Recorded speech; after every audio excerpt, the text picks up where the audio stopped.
Wheel of Time, you say? I have no idea. But I do love this chair. It's great. Ooh, what's that? Hey, a pine cone. Mmm, smells delightful. Ah, let's get that out of here. Let's go. Man, my own bones are aching. I like going for a walk. Hey, that's a birdie. Look at that up there. I like birdies. Oh, what's that over there in the forest? Oh, you know what I could really go with? A tree hug. Wonderful.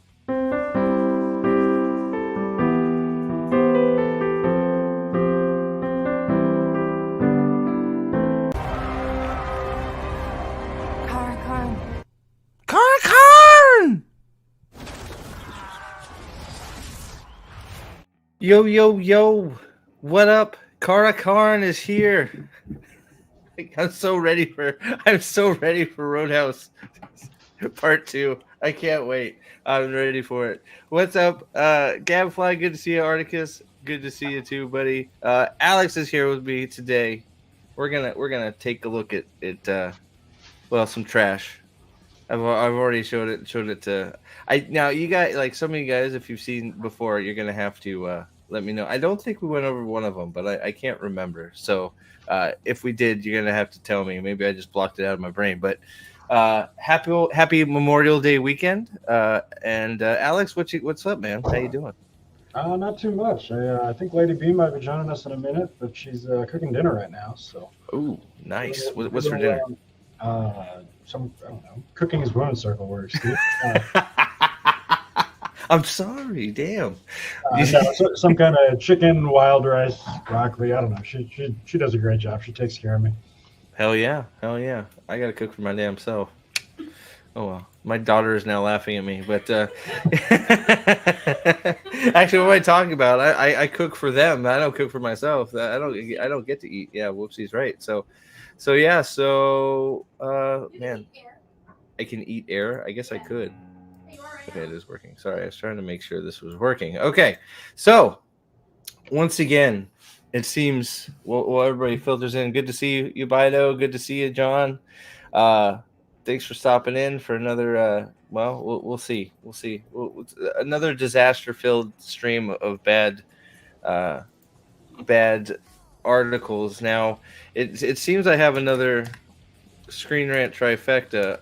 I looked at Wheel of Time series. They haven't had anything of late. In this Emmy, they have a new article up, but it's like about Emmys and stuff. So like that's nothing. So I had to do a little bit of a deep dive to find some articles. I went back a little bit of a ways to some I think I missed. If like I said, if I didn't miss them, and I've done it before, let me know in chat. But yeah. So. Also, I thought, seeing how fast we go through these, everybody's had a lot of good predictions for season 3. So I feel like I need to make a OneNote or a notepad and write them down before we lose them all, or everybody forgets. Because, I know that, I keep forgetting some of the stuff I said. So, whether we end up building bingo cards again for season 3 or not, that we'll see. But I sort of I'm curious what everybody's ideas are for predictions of what's going to happen in season 3, because it's going to be wild. I don't even know what because I was reading an article, dude, and they were it was talking about new locations they were going to go to in iconic places in the Wheel of Time that we haven't gone to yet. And they were talking about 2 places.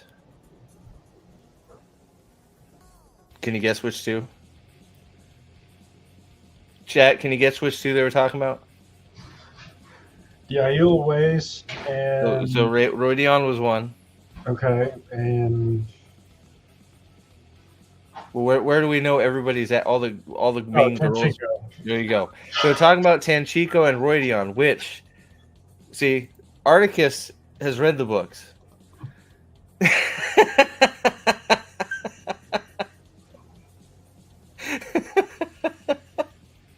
Right? So Articus has read the book, so you would think that would be an important place for us to travel to, both those places. But the more and more stuff, Shara. Yeah, why not? Why not? Let's just fuck it. Let's go to Shara, right? Might as well. Right at this point, might as well. It does, like, what's the difference? But the more and more stuff comes out, I really, really don't think we're gonna see Camelin. I guess at this point, you would almost have to try and get Camelin in, right? Like, Well, not they could just, or we're gonna get Camelin, and it's just gonna be the throne room, and it's gonna be a discussion with Morgase sending Elida to the White Tower. Like that's what I think our view of Camelin's gonna be, is maybe like one drone shot of a castle or some shit, and then we're gonna go into the throne room, and Morgase is gonna be like, "I have not heard from my daughter." And I shall go to the White Tower for you, Queen, and then that's it.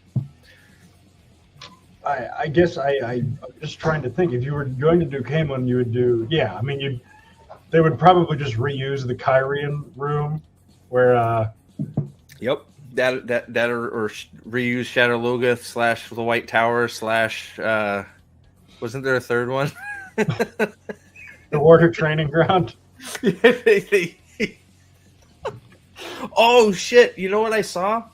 Hold on, I gotta find this, dude. We're gonna play a game here, guys, in chat. We're gonna play. Where have I seen this before? Let me see if I can find it real quick. I think. Oh God, which streaming service was it on? Bear with me here. Oh, what am I doing? I'm gonna have to do that in Firefox.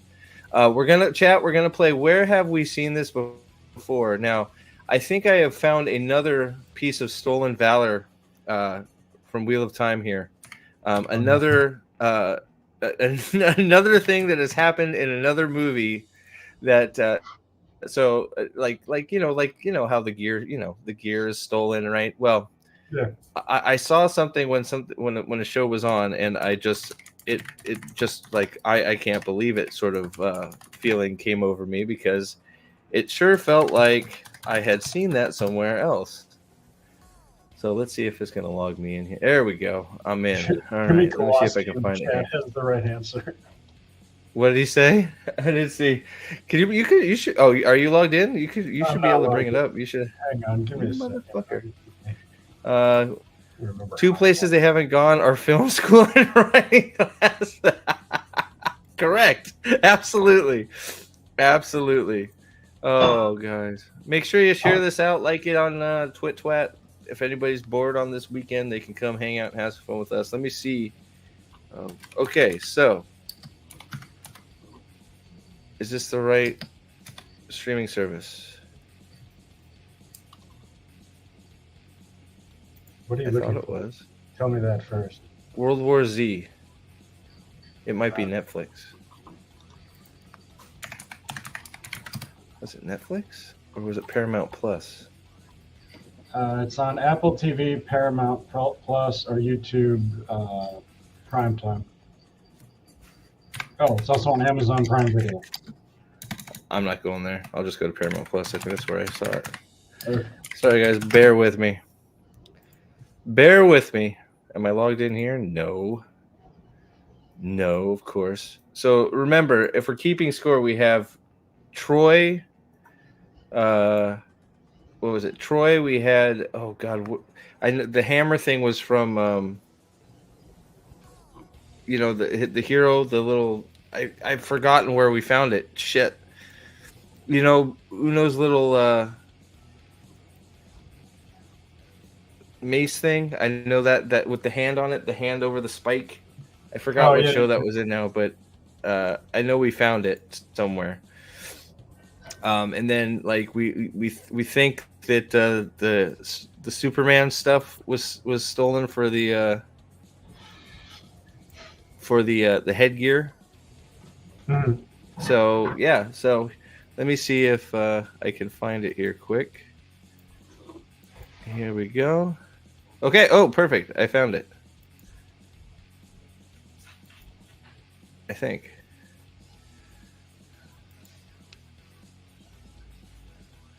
I don't compliment you. Is this it? You already did it. On my what now? On your background music? It's Compliment me easy on the to- what now? Your background music. Yeah, man. I'm trying, man. I'm trying. I'm doing what I can here. I'm doing what I can. All right, here we go. Let's see. Now you might not get sound, but it's not important. So here we go. So World War Z. All right. So I don't think I can slow it down, but I'm just gonna play a little clip, and you tell me where have we seen this before? Okay, here we go. Oh, let me see here. There we go. Here we go. Oh my. Okay, chat. Tell me where have we seen this before, chat? I like how in other shows they're like, wow, this is a last ditch desperate effort to make like a really shitty weapon. And in Wheel of Time, it's exactly. like, yes, this is how we make one of the world's most legendary weapons. So chat, where have we seen this before? Oh, there goes my garage door. Sorry for the rumbling. You're good. I'll mute myself a sec. Yes, he's making an Ashendar. Yeah. Yes.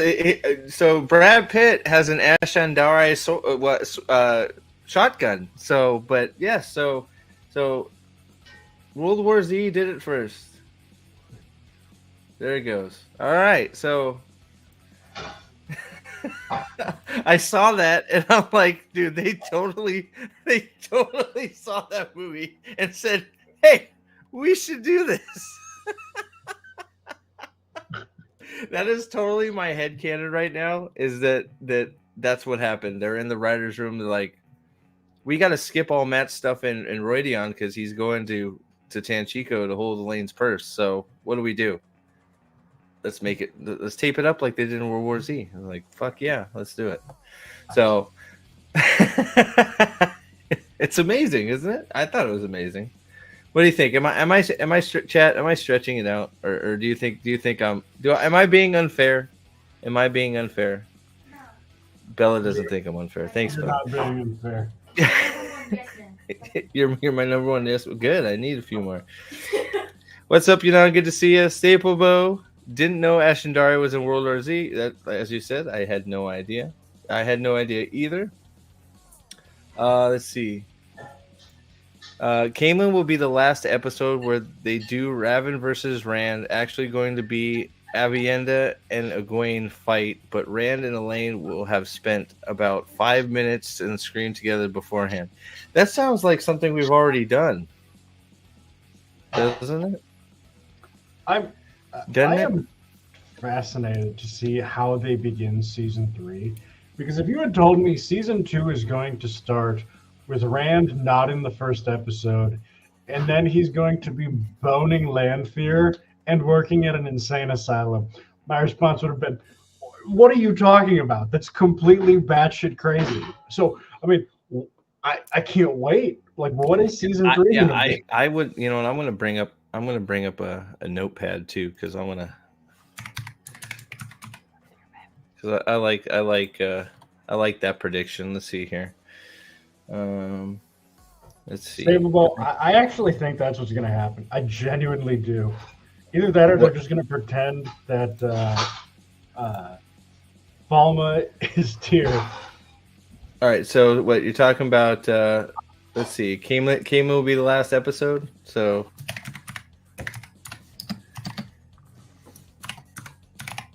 And last episode, Rand will stand around for 5 minutes. Then Abby and Egwene will fight Raven.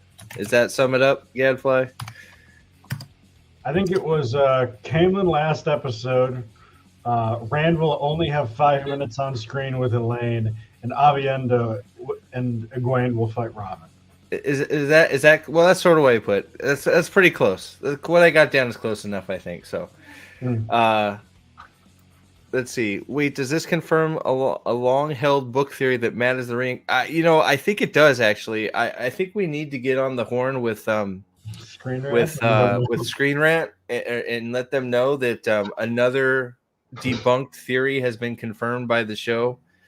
And not even the Wheel of Time show. It was confirmed by another movie. Another movie confirmed something that happened in the Wheel of Time books, right? So I think we need to get on the horn with that's a good point. We better put a call into Screen Rant stat because they're missing out on some articles here. Elda, good to see you. Thank you for being here. So if anybody, so you here, you know what? I'm gonna put that down too. You know, throw some more theories at me. We're rolling. I'm just gonna bring the notebook back up. So I'm gonna put staple bow, tier conquered off screen. I like that one. Probably because it's gonna be true. All right. If anybody else has any, throw them out. I'll throw them up. All right. Let's see here. None of the Forsaken should be a threat since Egwene could go head to head with Ishii, and Nynaeve is apparently 10 times stronger than Egwene. Oh my god! I forgot. Oh my god! I gotta bring this up. I couldn't believe. I almost fucking threw up when I read this. I hope I can fucking find it. Oh my god. Where was it? It was something about. This is delicious, babe. Uh-oh. Eating good in the neighborhood. Let's see here. Not that. Oh, man. Did I lose it? Oh, wait. I think it was on my other tab. I was reading. When I was looking for the articles, right? I brought up an article. And I was like, what the fuck is this? And I read through it. And, like, there's nothing really much to it. But there was, like, one little tidbit. It was just like, what the hell are you talking about? Let me see if I can find it. Cost. There it is. Here it is. Okay. Let me see if I can get it. I think this was it. With a time plot. Come out. Here, I'll bring it up on. Oh, it's not going to let me. Here, let me copy it. Sorry, guys. I know I'm a terrible streamer. Alex is eating. This is like an eating stream, right? Like this is like a what's his name? It's like we're on Twitch. Maybe I should just get up and leave.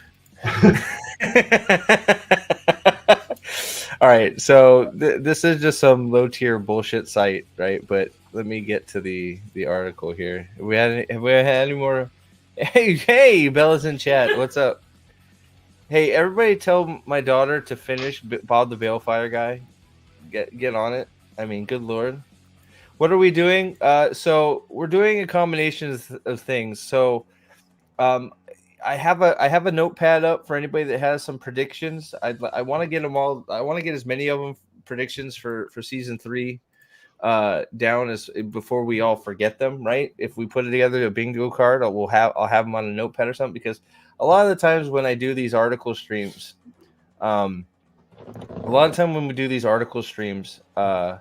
you guys come up with a lot of stuff. Sometimes me, Alex, whoever's on has some great, ideas of what is going to happen. Well, not great ideas, but ideas that will probably happen because they're so ridiculous on season 3. So I don't want. I would like to get them all down on paper so we don't miss all the good stuff we came up with while we're just chatting. So so we're sort of doing several things: articles, season 3 predictions, a whole mess of stuff.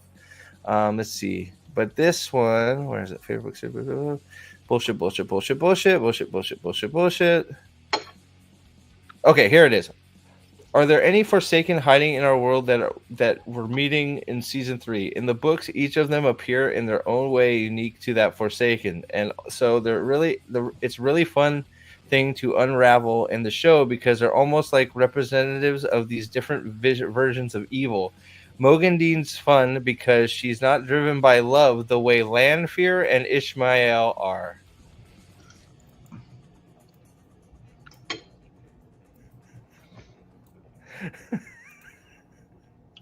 What do you want me to say, Steve? What? I'm gonna make that bigger so everybody can read it. Okay. Oh man! So let me pretend that I have an 84 IQ and I'm rape checked. So you repeated the question: are there any Forsaken hiding in our world that we're meeting in season 3? I'm assuming that's what they asked him. Yeah, that's yeah. And he answered, in the books, each of them appears in their own way that's unique to that Forsaken. I don't think that's true, but okay. They're all. I don't think that's true at all. They all pretty much have done the same thing. They put themselves in a high-ranking position in a large organization and are working to take it over from the inside. Yes, they all did the exact same thing, just with different places. Yep. And so it's a really fun thing to unravel in the show because they're almost representatives of these different versions of evil. No, but that's those are two entirely independent sentences. You used a conjunction to link two thoughts that aren't remotely related. And he's not right. He's like, it's like you're talking about like Sanderson and the Unmade or something, the different like versions of evil. They're not. They're just all, they want different things, but they're all just right. I mean, they're driven by, wanting be immortal. They want they've gone to the dark for their own reasons, but they're pretty much doing the same shit. Except for, you have Grendel and Semirog. They're a little bit different. She's a torturer. Grendel likes to compose people, but it's not like, oh, she's the master of fucking bats. And she's the right. She's Grendel's the vampire queen. It's like, no, like the mummy man is like he controls the skeletons at night. It's like, no, that's not what's happening. Yeah. I also love this. Bo Gideon's fun because she's not driven by love in the way that Lanfear and Ishamael are. Neither one of those characters are driven by love in the book, right? No, not at all. Nice one, buddy. Not like I mean, I guess you could, if I'm trying to be as fair as I can, I guess you could maybe misinterpret Lanfear's insanity and infatuation with Lewis Theron as love, or her love for power. But that's not what he's talking about. He's talking about love for Rand and Ishii. And Ishii hasn't loved anybody ever except for himself. So, does this line of dialogue confirm the thruple theory? It has to, right? Right. It has to, dude. I think we're gonna see the thruple in one of them flashbacks. That would be incredible, and you should put that down on the notepad. I'm gonna put that down on the notepad right now. So in Staplebow, I did see you. I'm gonna try and star some. So yeah, so I had to bring that up because that just was like vomit inducing. It's like you have to be fucking high. All right, so I'm gonna put down. Let's see here, Prophet. I'll just put. All right, what did I say? Will see thruple. How do you spell thruple? Close enough. In flashbacks, Ishii, Lanfear, Goose, Theron. Okay, and Staplebow, this is what I'm going to put down for you for Matt's hat. Because I don't think Matt. So I'm gonna put Matt. I'm gonna put two here. Matt's hat stolen from another person, and then I am going to put down, because I remember saying this the other day. Matt's hat will be the hat on the weird looking hero of the Warren. You remember what I'm talking about? Does everybody remember the girl with the Matt's hat on the right side of the hero shot? I remember. Yep. I remember. All right. Let's see here. Oh, I think we got another one. Have I missed any? Tell me if I've missed any, guys. So let's see here. Elida fights Tawana wins. This way we get an Armland opposed and powerless. Thus, we for making. Okay, so Elida fights Suwan and wins. This way, we get the Amerlin deposed and powerless, thus making Elida a good guy. All right, so they're gonna have a. So you think? So we're gonna put build.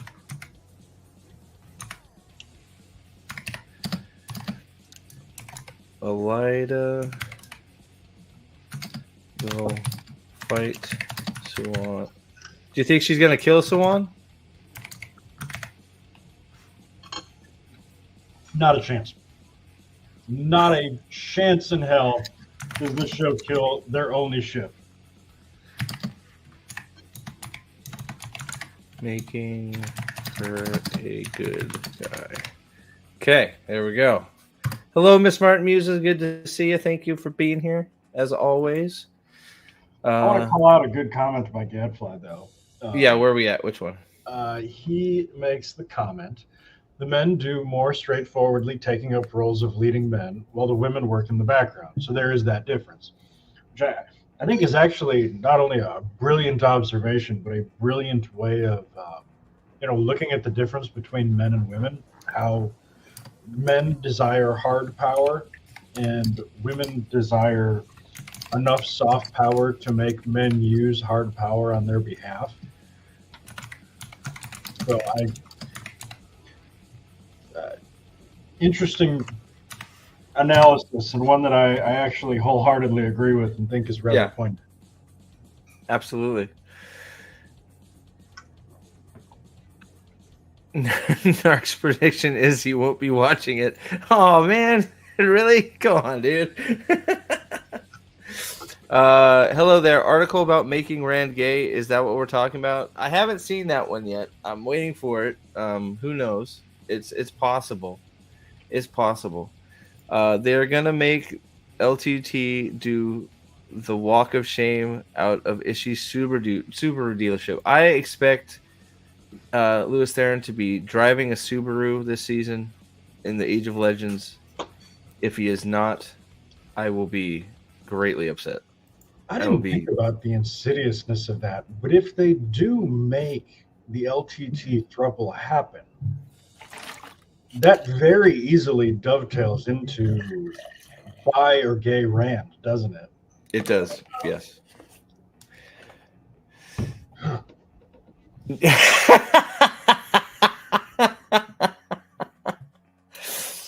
Okay. Oh, okay. Yanon says, here, I'll bring it back up. We got another one. All right. We're rolling. Yanon says, so you think, of course, yeah, okay. What do you, yes, a Subaru. Did you not know that Ishmael is the primo best Subaru salesman in the world? He can sell you a Subaru like nobody else. He is a used car salesman. He works on the Subaru dealership. He knows them. He knows those cars backwards and forwards. He's the best. All right. Since season 1, when we first saw him, I was driven just by seeing him. I was like, man, that's a guy you can trust. He's not going to sell you a lemon. And since then, I wish there's been several. I wish I could find some of the memes that people made of him outside the Subaru dealership. They're classic, but they got to be around. Yanon says, will open on tower split with 0 set up.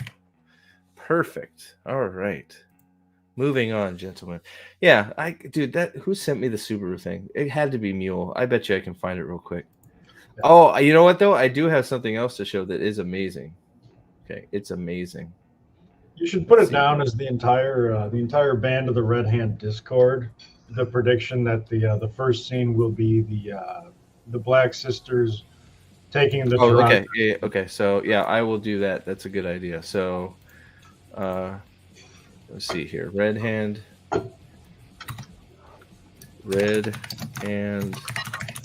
Discord. Cold open or open with Black Tower Aja. I don't want to get myself in trouble. Aja sisters stealing Terra and Grawl from Tower. Right? Is that it? I spelled Terra and Grawl wrong, but I don't care. That You're works. All right, perfect. Hey, Kale. Hey, sit room. What's up, Sit Room? How you doing, Deer? End of season 3. End of season 3. Rand wakes up in bed and hears a voice saying, "I win again, Lewis Theron." I'm gonna put that down. I think that they're gonna work it in somewhere, right? They have to. I know they're going to, and it's gonna be one of those things that it's like, why? It makes no sense.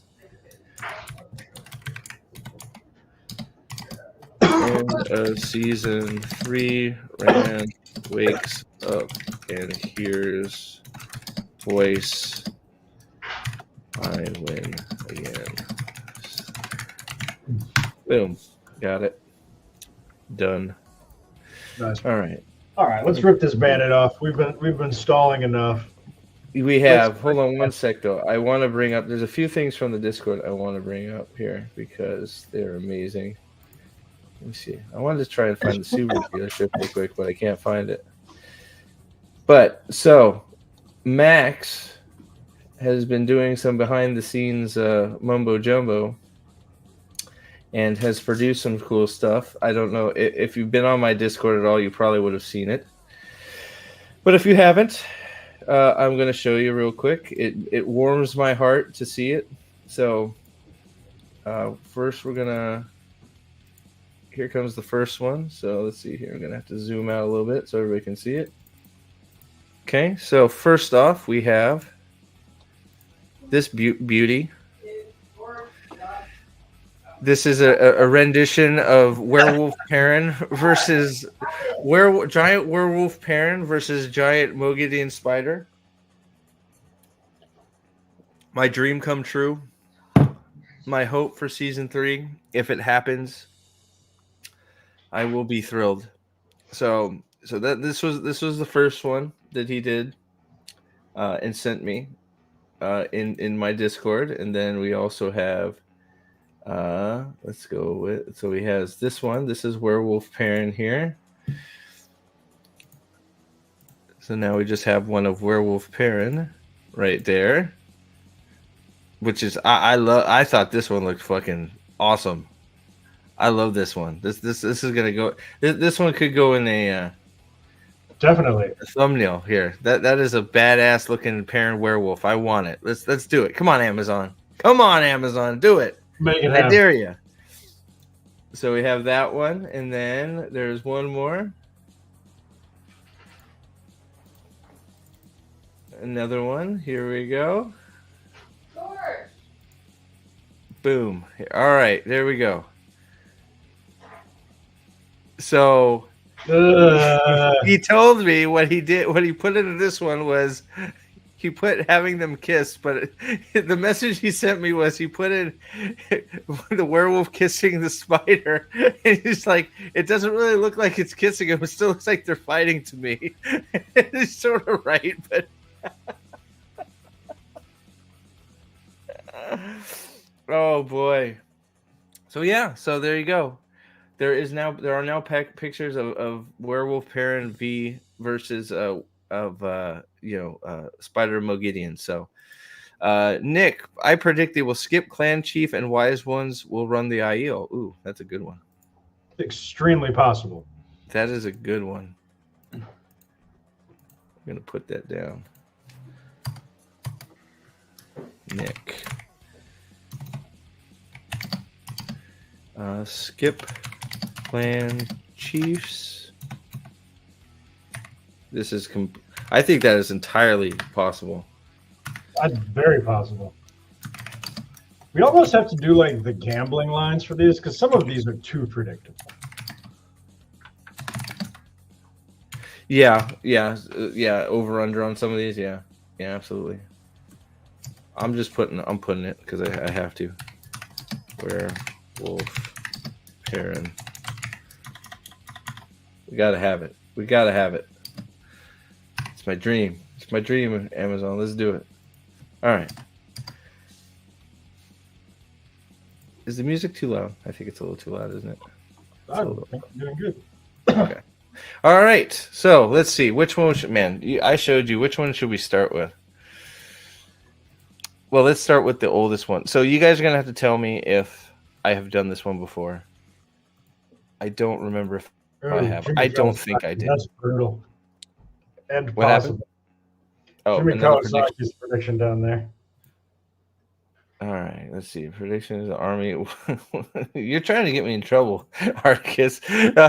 Jim says, someone said the other night, the women's circle will save Edmonds Field while Perrin does nothing. We're going to give you credit for that. And Eldig down there has another good one that I think is going to be tough to top. All right, so you're right. Somebody said it, but we're giving it to you, Jim, because you brought it up. Women's circle with Fail. My brother in Christ. Control C, Control V. Stop typing them out. What do you mean? I can't copy them. It won't let me highlight them. You can't copy them out of the chat? No, I don't think. Yeah, it won't let me copy. I'll try. Hold on, let me see. I can highlight in StreamYards. No, it won't let me. Really? It won't let me. I wonder if it. Well, actually, it might let me on. Hold on. It may let me.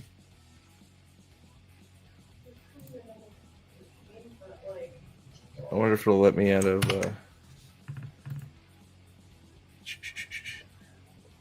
It might let me do it out of. Nope. Won't let me do it out of YouTube either. So sorry. Really? Sorry, man. If you figure it won't let me.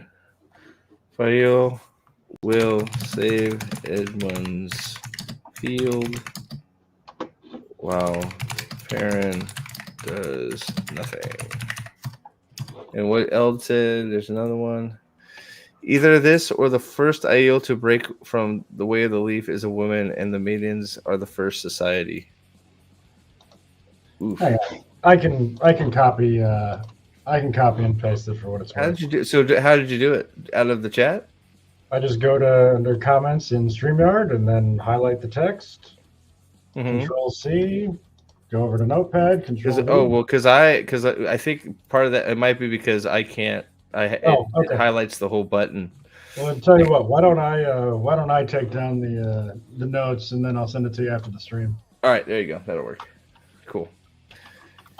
That works. Thanks. Yep.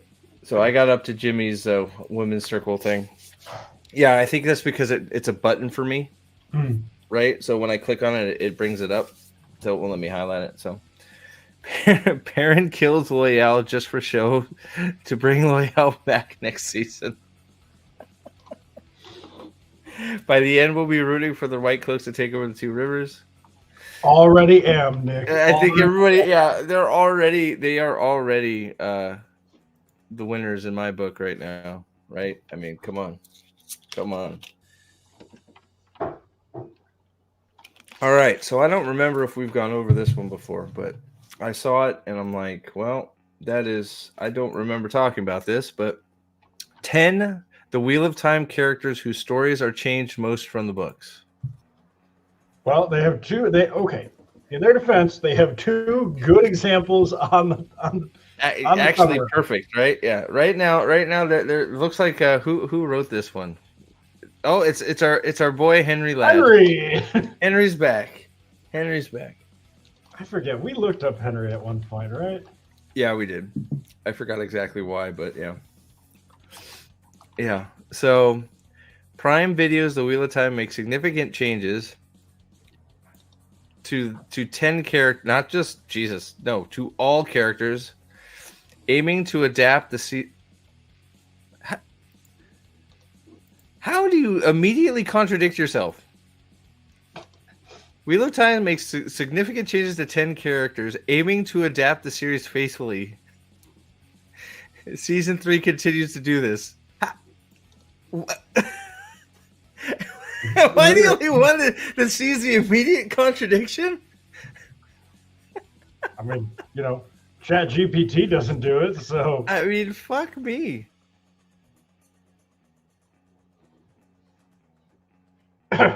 Thank you. Yep. Yeah. So like. Adapting a massive series, here we go, more excuses, presents challenges leading to big decisions on cuts and character story changes. The show characters different from the books. Thank you. Appreciate it. Characters like Leandrin, Agomar, and Abel undergo drastic changes in the Wheel of Time adaptation compared to the original novels, aiming to adapt the series faithfully. I probably would have gone with like Leandrin, Agomar, Rand, Perrin, Moraine, but like, the list goes on. Every character, Tom, Loyal. Oh God. Meanwhile, up is down and water is dry. Yes. Yep. Yes, 100%. All right. Let's see here. We're not even going to read this gobbledygook. All right. So, so number 10. Chat, what we got for number 10? Jeremy White. Perrin kills Leia. Okay, you got Jeremy White. I got that one. Yep. I'm going to star them too for after. If they come up, I can star them. I can go back. That sentence right there, though, unfortunately, as Wheel of Time Season 2's ending demonstrates, adapting such a massive series presents a host of difficulties. Yeah, man, we noticed. Difficulty was on full display. Jesus Christ. All right, yeah. Fuck. My prediction is season 3 will be the last. Ooh, I like that prediction. That'd be wonderful. Dude, I have seen it more and more in some of these articles. Like 2 or 3 of them have said straight out, Wheel of Time is been what is it? What do they say? They say signed up for 8 seasons. Yeah. And it's like, dude, there's no way. There's going to be 8 people left watching. It's going to be. There is no fucking way they go 8, right? No way. Not a chance. No way. I still think 4. I think we're going to get the 4th one. I really do. But hopefully it ends at 3. So anybody got a guess for 10? Number 10 for 10 Wheel of Time characters whose changes are the most from the books. So you said Leandrin, you think is 10? Fuck, you might as well just ask me. All of them are different. Right. It's hard, right? It's hard to pick one out, right? All right, here we go. 10 is... Oh, Leandrin. Leandrin, you got it. Now, I completely disagree. This should be number fucking 1 because Leandrin is a completely different character. Has more redeeming qualities in the Wheel of Time. Leandrin does? From the show? Name them. This is one of these things like, have you watched the show? That's not, what are you talking about? She tortured her son. I was gonna say, she tortured him because she couldn't let him die. Like, she literally is one of the worst people in the world. She couldn't let her son die, so she kept him alive and tortured him for fucking who God knows how long she kept him alive. I was going to say, Leandrin started out the second scene in the series leading an unjustified lynching. And then in the last scene we saw her in, she was coordinating a failed assassination attempt of what is the show's main character. Like, man. Yeah, and she's fucking working. She's been working Nynaeve the whole fucking series. I mean, like, then she gives them away for slavery. Like, that's the only thing she does in the book. Like, but not quite like that, obviously, because we had to get her back so she can be out. Oh, that's a good one. Can you just put down Alvarian? I think it was Jay Rambles that Leandrin is going to be Alvarian. Was that? Did you hear that? Rant's sister is going to be Alviarin. So I remember Jay Rambles. I want to give him credit for it because I think it's probably true. He said that Leandrin is going to get all of Alvarian stuff. Oh my god! I think he's right. I think he's right. I think Leandrin is going to be. It's going to be Leandrinvarian. God damn it! Because I mean, does it not seem like that? I mean. They have her in a position to do it, especially when Elida shows up. She's gonna make her, make her fucking keeper. See, I don't think they will because I think they're going to have. I think the very first scene of the season is going to be the Black Aja fleeing. So I think she's going to have outed herself by then. But see, I don't think she's gonna be. I think that's gonna be separate. I think she's gonna ingrain herself with Elida, and instead, see, this is what I think. Okay, in chat, tell me if I'm cooking here. Okay, so I think she's gonna get all of Valverian's stuff right, and she is going to be like a cream of worm tongue to Elida.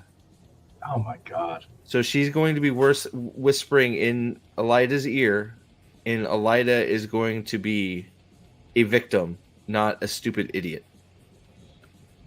Because the actress they have playing Elida, they're not going to make her look like a stupid idiot because of the actress, right? Yeah.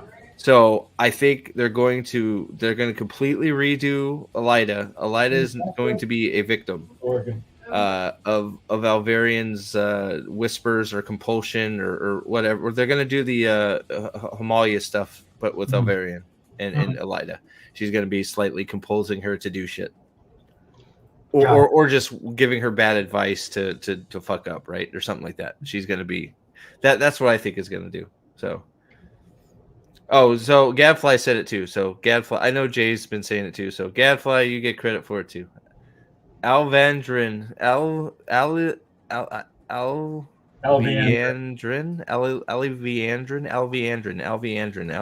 Okay, Alviandrin. Got it. So it's a good idea because it's probably going to be. I could totally see it happening. So, all right. So let's see the many faces of Cape Fleet. Look at the. Oh. What is the face of a child who's been told that she can't have a cookie? I think she's shitting right now. Like, I think she's literally shitting. Hey, I just happened to put her on my thumbnail too. Well, how about that?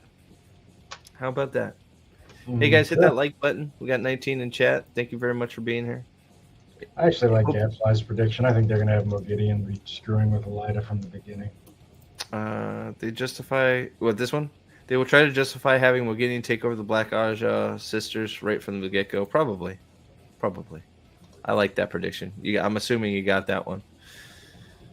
Yep. Articus. No, I have a prediction. Leandrin will flee the tower, but will return right away in a wig, fooling the tower under noon. No way! That sounds like another show. No way. They wouldn't do that. Are you kidding? That's stupid. All right. Tip. Wheel of Time Season 1 or 2 are available on Prime. Well, that is good to know. Imagine clicking on this article not knowing that. The Wheel of Time TV show clearly has different ideas about how to use Leandrin's character. Clearly they do. No shit. All right. Number 9. Is this going to be Agomar? Or are we going to get the thumbnail ones out of the way right away? Agomar. Jesus. Killed in season 1. Or was he? Or was he? I don't think... So on the complete opposite of Leandrin, they don't have any plans for Agomar. The Lord of Faldara is dead. All right. Let's see here. Where's the knife through the heart? They didn't even put the knife one. No, I think that last one is it, isn't it? What's that? This one? No, that's just him sitting on his birdie. You're right. Yep. It would be here with the crossbow, which is... I don't know why Agomar has a crossbow, but... Target. Oh, man. Lord Agomar ends up being killed in Tarmo's Gap, or is he? I haven't really seen the body yet, so I don't believe you. The show depicts him as a prickly man with a distrust of Aes Sedai, but he is positive and... Yeah, right. Exactly. Yeah. So they completely got Agomar wrong. How about that? Man. 2 for 2. Agomar is one of the most drastically changed characters in Wheel of Time. What do we think about that, chat? Do we think that's true? Ish? It's like Sort of, but he's escaped because he's dead. So I guess if you're like, right? It's like if you're saying like he can't be ruined anymore because they just offed him, but offing him is a pretty big change, right? Mm-hmm. That like it's sort of like, yeah, probably.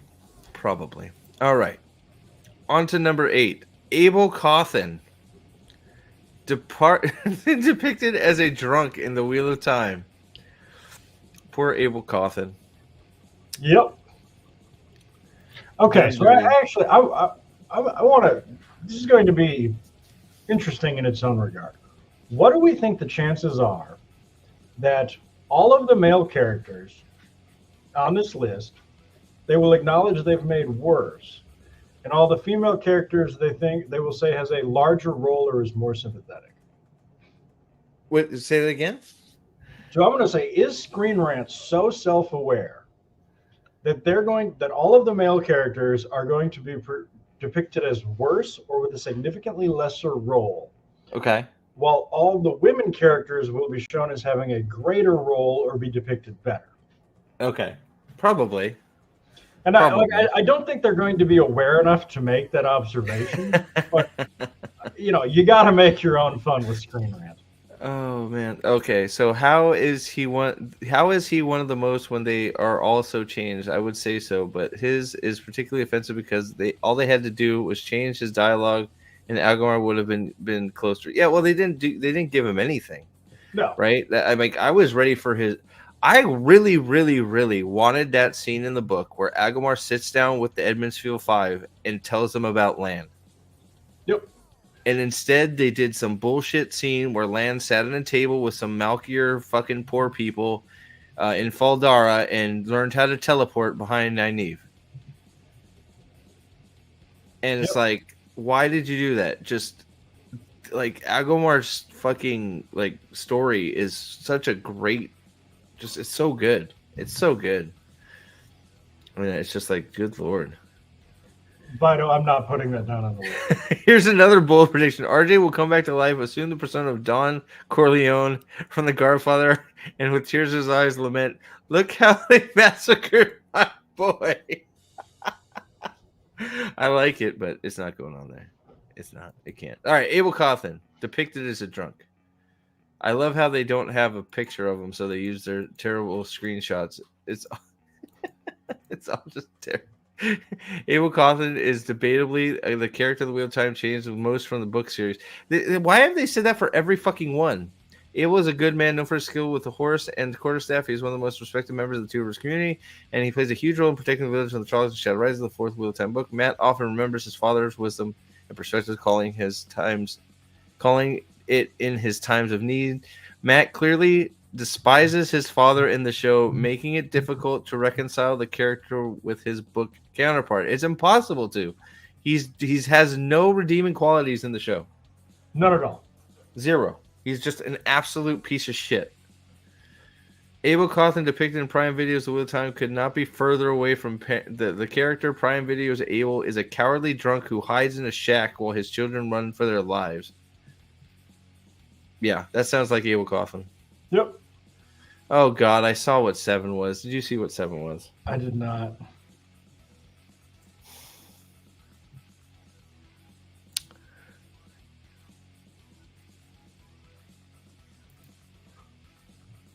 Did they do this for season 1?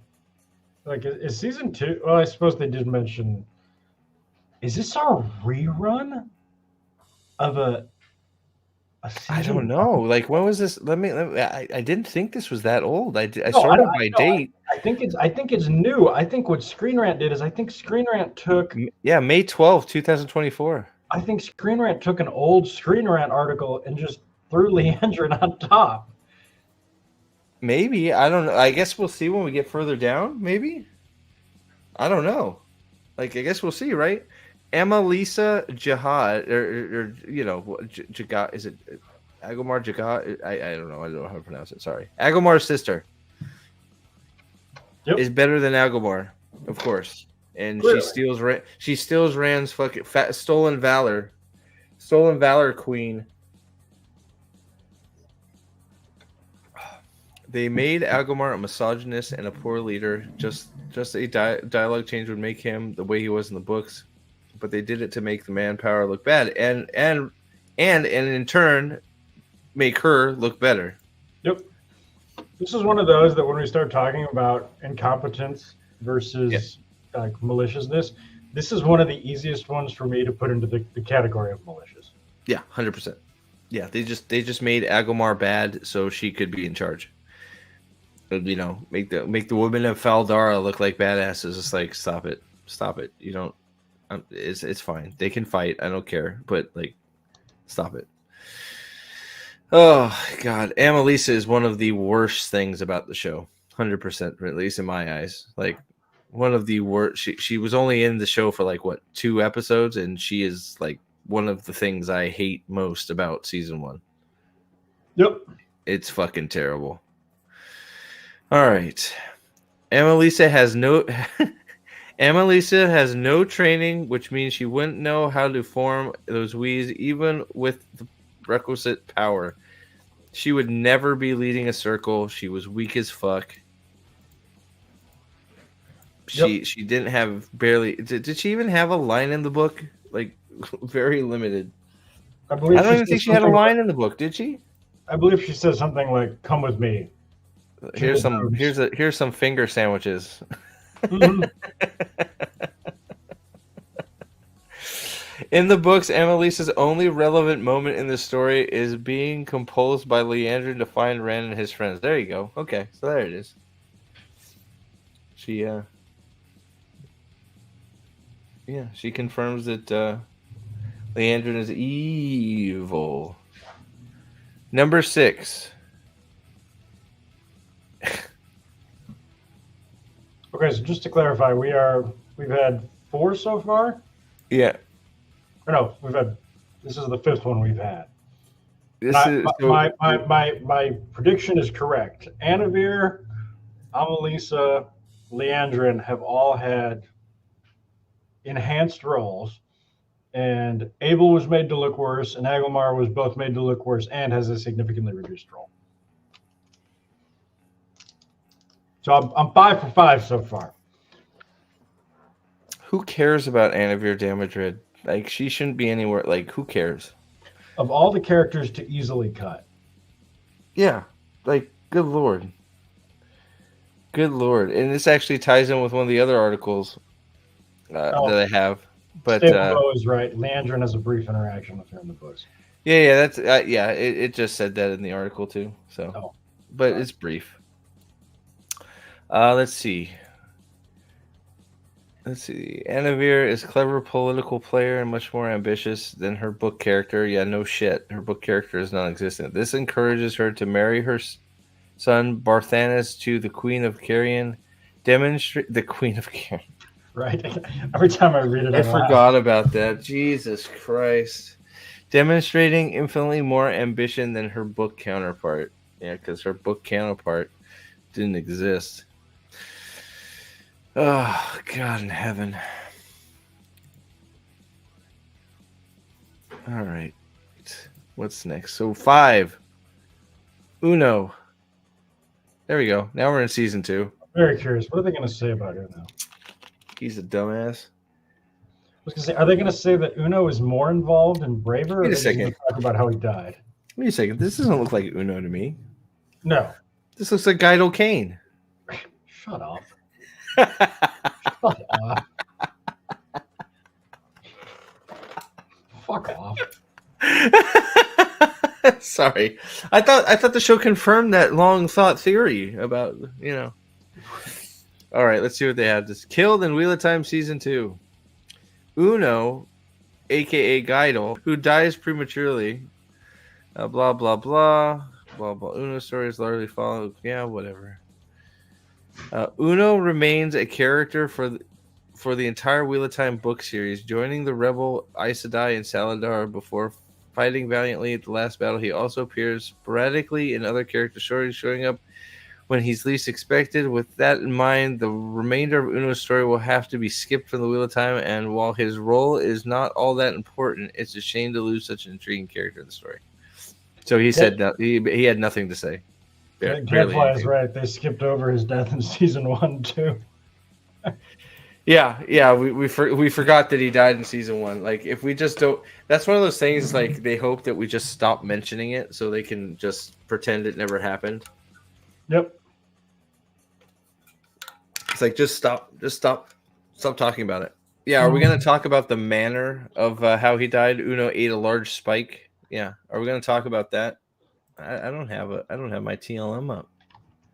Why is that not up there? Here, we'll put this up for good feelings. There you go, Nick. The man with the costume. Boom. All right, we'll get TLM up there. All right. Yep. All right, let's see. So, number 4. Yeah, so they had nothing to. That was like the shortest. Like, that's all that's there.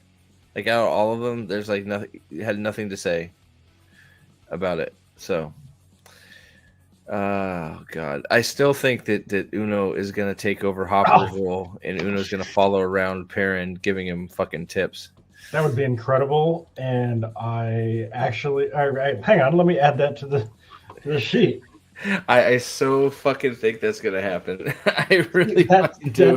That's the sort of thing that I could absolutely see them doing. Like, well, we can't just have a wolf talking. We have to make it a person. Yeah, we have to make it's too hard to depict a wolf, so we're just gonna fucking not try. We're gonna make it Uno, because he's such a great guy, and now he's Guido Kane, so it makes sense. I'm the more and more I'm thinking about it, and like, because Guy Roberts is the only one doing any sort of like promotion at all, right? There has to be a reason for that, right? Yeah, it's like half of me thinks it's like, okay, you know what, Guy, we will write you in. Okay, we'll get you in as Ghost Uno, but you have to do all the media. It's like a punishment. It's like a hazing. Number 4 is Logain Ablar. Ablar, yeah. Screen. Cut off from the One Power in the Wheel of Time Season 1.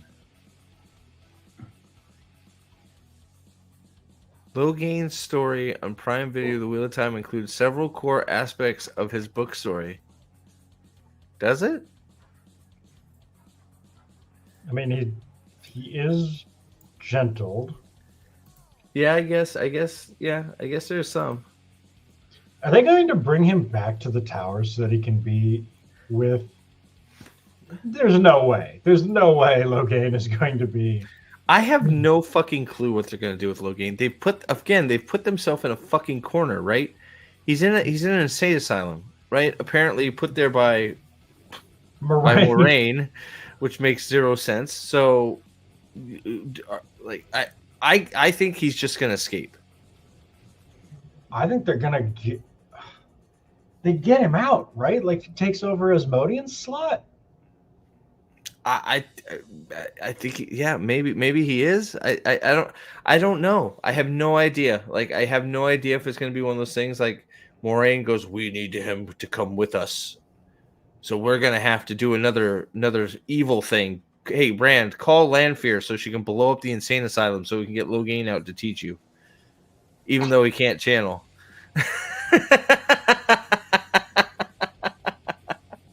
But he can still see the power. Yeah. I so hope it's like, hey, Leander or Lanfear, baby, I'll screw you again, but I need you to blow up the insane asylum. I need Logain. Okay? I know you're Team Rand now, so can you please help a brother out and get Logain out of jail so I can learn how to channel better? And she's just going to go, okay, and she's going to just kill everybody in the insane asylum. And Arrow's going to be like, no, the iron wall, no, weaves flow in the grass. And he's going to die, and it's going to be like, oh, and we're supposed to be sad. And then Rand's going to walk in and see him all toasty. And a single teardrop is going to come down. Be like, Lanfear, you didn't have to do that. And she's like, eh. Yeah. I really hope they bring Logain back to Tarvalon. Oh God. Mm. You know, it'd be a great scene. They bring him back to Tarvalon, and they'll be like, "What the fuck? Why isn't he in the dungeon?" Yeah. They're like, "We didn't know he was gone. What the fuck?" Still, the show has a chance to get Loghain's arc back on track by healing his connection to the One Power and integrating the Ashaman. Not gonna happen. I still don't think we're gonna see any Ashaman. They'll probably heal him, but I don't know about Ashaman. Get some evil Ashaman. Yeah, we'll get the Ashaman. Yeah, they're gonna call the any man channeler, like they'll probably, it'll probably be an organization of people like men channeling. They're gonna call them evil. They're gonna call them Asherman, and it's not gonna have anything to do with Rand. They're gonna do something stupid. All right. No, this is definitely a recycled article. Really? Are you serious? You have to be fucking shitting me. Who cares? Like, how about you hit on, like, I don't know, one of the big three? Matt. Matt. Yeah, Matt should be number one. Can't believe they killed Shrek. Yeah, I got your message, buddy. Thanks. I'm not sure. We may or may not. I don't know how long we're gonna go, but thanks, bud. TechMex put up a Sanderson video today. We may take a look at it. Just go support Technically Mexican. Are you here? Maybe shoot him a link if he's bored. All right. I made you a mod, dude. If you want to put up your link and shit too. I don't know what you're doing. You can hop on if you want. Let me know. Just send me a thing in the Discord. We're just hanging out. All right. I don't even give a fuck. We're skipping Karini. I don't fucking care. Shrek is dead. Varen Mathwin. This is actually a good one. Yeah. Correct. Of all the characters that are significantly changed, this might actually be the least changed character in the series. Yeah. We haven't seen enough of her doing anything to fucking care. Like, it's like, why is she the most changed? Because she's Anavir's, or not, what's her name? Fuck. The sister to the other girl. She's the other. They replaced her or whatever. Zack Attack, what's up? Hey man, we gotta talk some Dark Matter, dude. Episode 4 was great. I actually need to do I'm gonna do a review of it. I think I am fucking hella enjoying Dark Matter on Apple TV. Man, am I gonna have to watch that? Dude, dude. The 4th episode is all explaining how things work. Not telling, like, it's not an exposition. They actually show you the mechanics of the box. They tell you and show you, and they do a whole episode showing you how it works, so you understand the mechanics of the main object of the series. I was like, holy shit, they are actually showing me how it works so I understand what is happening. It was amazing. I was like, holy crap. Finally it happened. Somebody did it. I couldn't believe it. It was so fucking good. Like, so I am enjoying Dark Matter a hell of a lot. So yeah, episode 4 was fantastic. It was just like, it was so refreshing because literally, like, there's this box like thing that puts them into like a dimensional like corridor, right? And Okay. you know, they end up getting lost in there, whatever, blah blah blah blah blah, in case anyone wants to see it. But you know, and it's basically infinite. And you have a group of the one group that's in there doesn't know how to work it, and then another guy that made it knows how to work it. So you have the one group trying to, you know, just sort of opening doors, trying to figure it out, and then they start figuring out things. If you're paying attention, you're paying attention. You're starting to figure it out on your own, and then at the end, they pretty much explain it to you while showing you, and it's like, holy fuck, wow, Nice. I couldn't believe it. So I am enjoying the fuck out of it. Good show, Dark Matter. There literally is a mystery box, but they showed you what's in it. It's amazing. They showed you inside. They showed the inside of the mystery box. All right, brother. Thank you. And yeah, go support Alan over there on Technically Mexican. Doing the Lord's work over there. So yeah, it's crazy. They show you how it works. Bonkers, man, bonkers. So I'll give him points for that. It really is a good show. It's a good show. It's an easy watch. I think. So how are all of the big three not on here? Rand is stupping fucking like Lanfear. Like, hello, like Literally, even a Forsaken, and that didn't make the list. Like, I mean, Rand is literally fucking one of the most evil people in the world. Like, that was like her whole goal for to just entice him. All of the fucking Great Hunt, and he fucking fails. Oh man! All right, one of the most intelligent Aes Sedai. That's her tagline. Varen. I mean, beat you with correct assertion. True. From there, Varen joins Perrin in his quest to free Two Rivers from the Trollocs and the abusive White Cloaks. I mean, I just find that. Sorry, go ahead. I just find that to be a weird word to use in this case. Yeah. Oh you boy. know, they didn't know White Cloaks were there until they showed up. But like, yep, sure. And yes, Gadfly, there has been a lot of confusion about. Actually, when I was talking to Alex about it, he thought I was talking about the sci-fi Dark Matter, which is also a good show. You're right. So it's for anybody that remembers that show, it's not a great title. It makes you think of that right away, but it's based on a book. So I don't know what else they can do. So all right, so oh God, I saw what number one was. Did you see what number one was? I did not. All right, so all right, I'm just gonna bring it up because nobody's gonna guess it.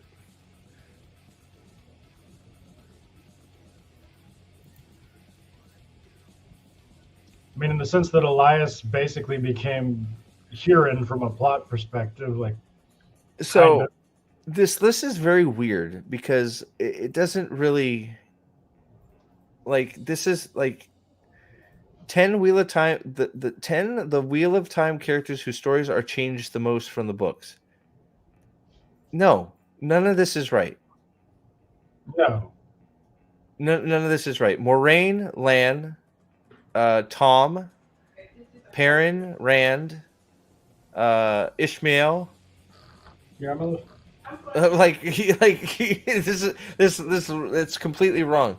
They just took a bunch of characters that small like background but like side characters that don't get much time and are calling them the most changed. That's it. Yep. That's what they did. It's Yes. like what it's like this is not a no, this is wrong. Like what if you had to right now? Well, let me finish this and then let's do our own top 10 with chat here because we won't do it. It's going to be hard, right? Let's see here. Elias's character is largely similar to his book's count. What? Elias Machera's character is largely similar to his book counterpart, but his story in Prime Video is significant. What the? Am I reading this wrong? Are they saying like the characteristics that make up his personality are largely similar? Elias Machera's character is largely similar to his book counterpart, but his story in Prime Video's A Wheel of Time adaptation is significantly different. Largely similar, significantly different. I don't understand why you keep doing that. Stop it. Tom's in season 3, Laurent. Allegedly. He was seen on set, so we'll see how long. But totally getting Allegedly, he's been seen on set and is in season 3. I don't know how. He should be dead. So I do. Oh, put down Tom and Dean. Yeah. On the list on the notes. Did you put it on there? Yep. Tom and Dean. Yep. Because I know that's a prediction people have been making that Tom is going to be Asmodine. Tom and Dean. Oh my god. In the show, however, Elias makes his first still Elias is likely to get back on track with his book story and become Perrin's wolf brother mentor. I doubt it. I doubt we see Elias again. Trying to think, when does Elias show back up? He's basically with him for the whole thing with Fayo, getting Fayo back with the Shido, so it's right before that. So I think fucking Crossroads. Is it Crossroads he comes back? Yeah. So we had an 8/9 book gap with no Elias. Yeah, so he ain't showing up. So if you guys, chat, let's have a little experiment here. I don't know if 1 to 10, if you guys can do it in chat, make a list of your 10 characters that are destroyed the most in the Wheel of Time TV show. I think for me, what's that? Change the most from the books. Okay, let's see this, because I'm gonna go probably 1 to 10. You think, or should we go 10 to 1? Because Matt is 1. Okay, Matt was my 1. I literally Matt is 1. Like, right? Matt is 1. I don't think is who else has Matt at 1. I think Matt is 100% 1. 2 is probably Perrin. I had Tom Maryland as 2. Well, Tom is good, but so for me probably Perrin. Tom is a good 3 for me. I put Rand at 4. I put Rand at 3 because Rand doesn't do anything. Like he does. Ishi? Yeah. Ishi 5. Ishi 5. Let's see here. Moraine 6. Yeah. Lan 7. Lan is smiling and talking and having fun and training. I forgot about Lan's nipples, okay? Lan is screaming with his nipples out. He's having a good time next to the fire. He's not fucking like stoic in anything. He's a pussy. Let's see here. Nynaeve could probably be 8. Yeah, Nynaeve being both a... You know what? Nynaeve needs to be higher. Yeah, Nynaeve I think she does. I just said that. So yeah. So what? So let's put Nynaeve at 5, Ishmael at 7. I think we can switch them. Or 8. I think Nynaeve is comfortably 5. So Nynaeve 5, we could move, and I think I'm comfortable moving Ishmael up to 8. I think Moraine and Lan should be 6 and 7. I don't think. What do you think? I'm pretty good with them in there. I agree. Hopper 5.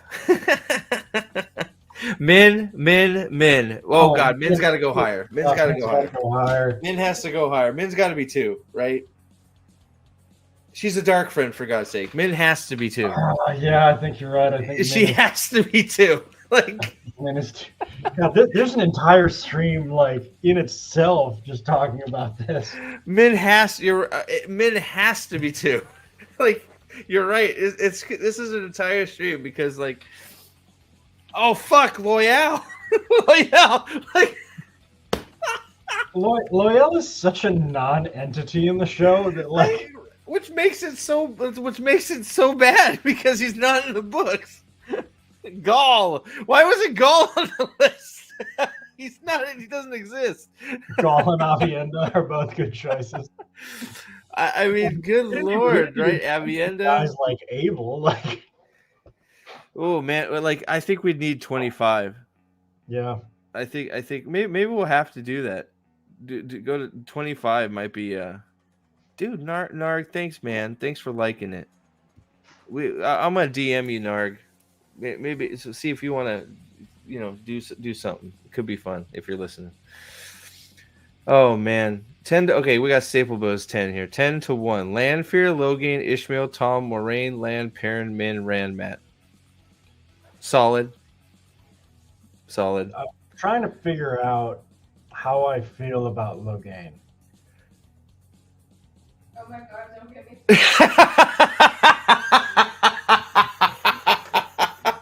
I so knew that was coming. I was waiting for a dish to come flying at you. Coffee mug gets thrown across the room or something. Uh-oh, here it comes, guys. Wait, I heard Logan and I came from the other room. We heard you. We heard you. I feel so bad that not only does Logan totally get shafted by freaking Brando Sando, but then he gets his treatment.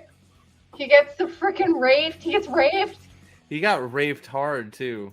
I'm like, okay, I want him to come back, and I just want him to be like that character that's like crazy, but he tells the truth and everyone laughs, except it's like Machin Shin truth. So it's like how bad everything is and how stupid Rand is and all that Okay. stuff. Like, come back. Look, he's gonna become Washington Shin. He's gonna be able to change into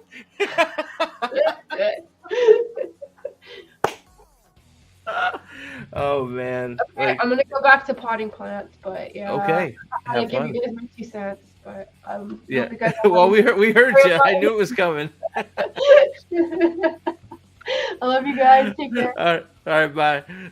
Oh man. As soon as Logain, I knew we were gonna right on cue. It's like Logain. It's like fuck Logain. It's like here it comes. She's not wrong either. She's not. She's 100% correct. 100%. Dude, what if they make Machin Shin a person?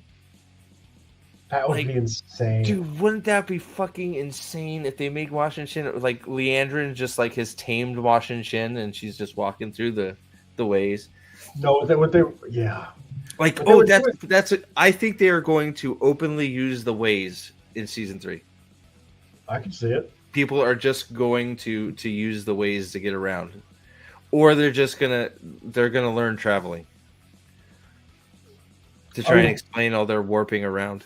The only thing I can say in defense of that is they were very comfortable warping characters around whenever they felt like that, with no explanation. The Aes Sedai gathering in fucking Kyrian, yeah. How the fuck did they get there so fast? All of them. Yeah. Suwan, you know what? Suwan could be on that list too. Yeah, Suwan is a tyrant. Like, I think this could be a stream. We may have to do this. This could be a stream. Top 25 most. I think that's definitely a stream. I almost feel like this needs to be put out on the Discord. Like, we need to give each person like 3 minutes to make a case. Yeah. I mean, that could be a fun one to get a bunch of people and just have a fucking that could be great. Maybe we're gonna have to get that together. Have just the great worst the great debate Wheel of Time characters most changed from book to show. Yep. Top 25. Yeah, it's got to be 25. 10 is. Yeah, Stable, go ahead and start that up on the Discord, and I'll ask Pips about that sounds like a good job for Trip. I'll ask Trip to assign people characters. Yeah, well, and then like I'd love to like get if people want to come on and talk about it and have a open debate, and we'll make a list. That could be a fun one. I think that could be a lot of fun. So I think we might have to do that. That's. Maybe I'll make it members only. So no, I'm kidding. I wouldn't do that. That's not fair. I'm not gonna do that. Oh my God, her ears are ringing. You have summoned Trip.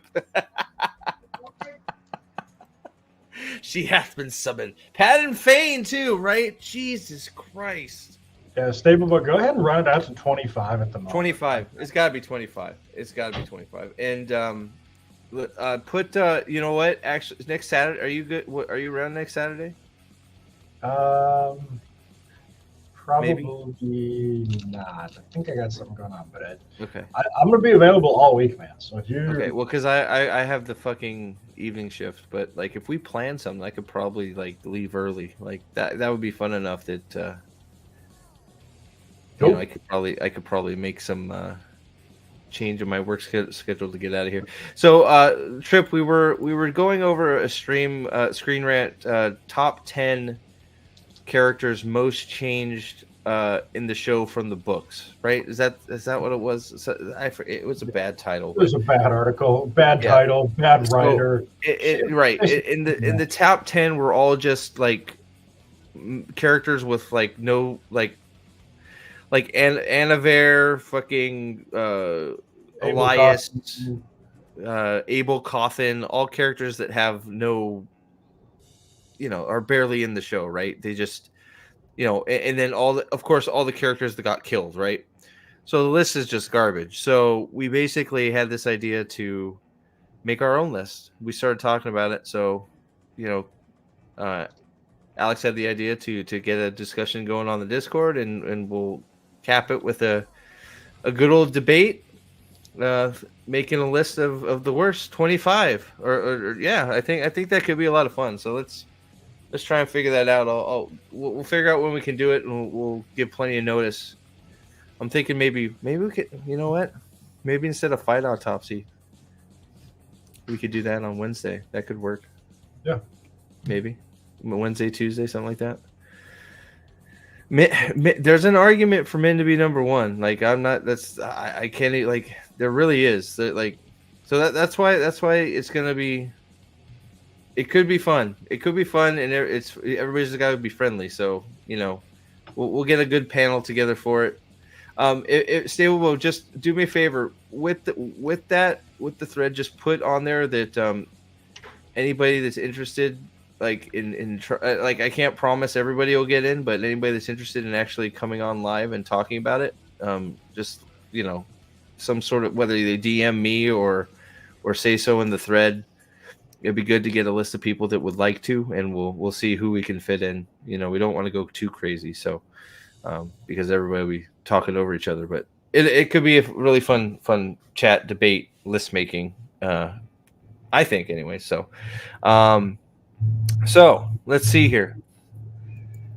So we'll do that. I think that's going to be great. So should I do the setup risks or the family thing? What do you think, Alex? Let's do the family. We Live Time season 3 setup risk 6 huge stories not happening, or Wheel of Time big Moraine family change set up a great character connection in the books ignored. Let's do Moraine family change. I guess. All right. Here we comes. We have another Screen Rant trifecta. Everybody don't forget Screen Rant trifecta. Wheel of Time. Big Moraine family change sets up a great character connection. The books fucking ignored for a reason. Oh boy. So again,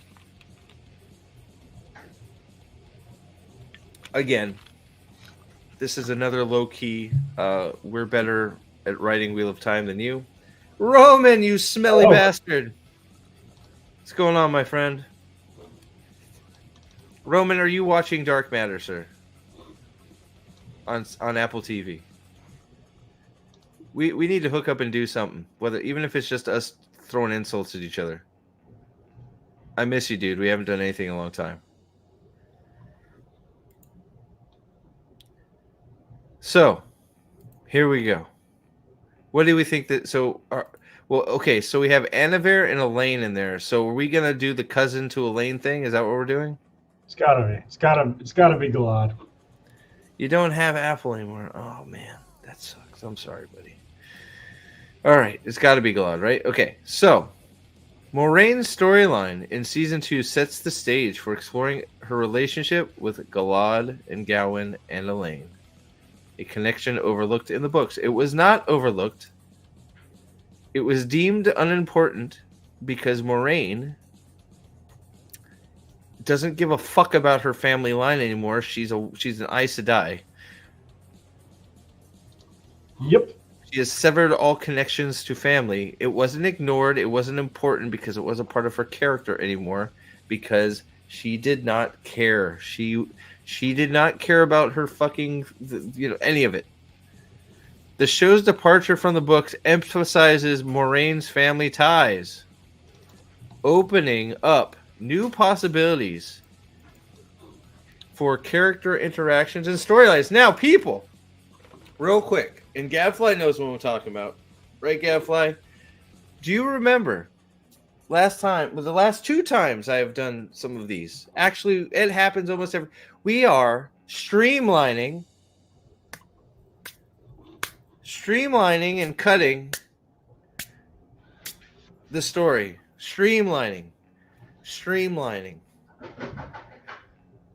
So how, when you say there's too many characters, we can't tell all the storylines in the book, yet we can create a bunch of bullshit surrounding Annavere, Galad, Gawain, Moraine, and Elaine, and their family bullshit.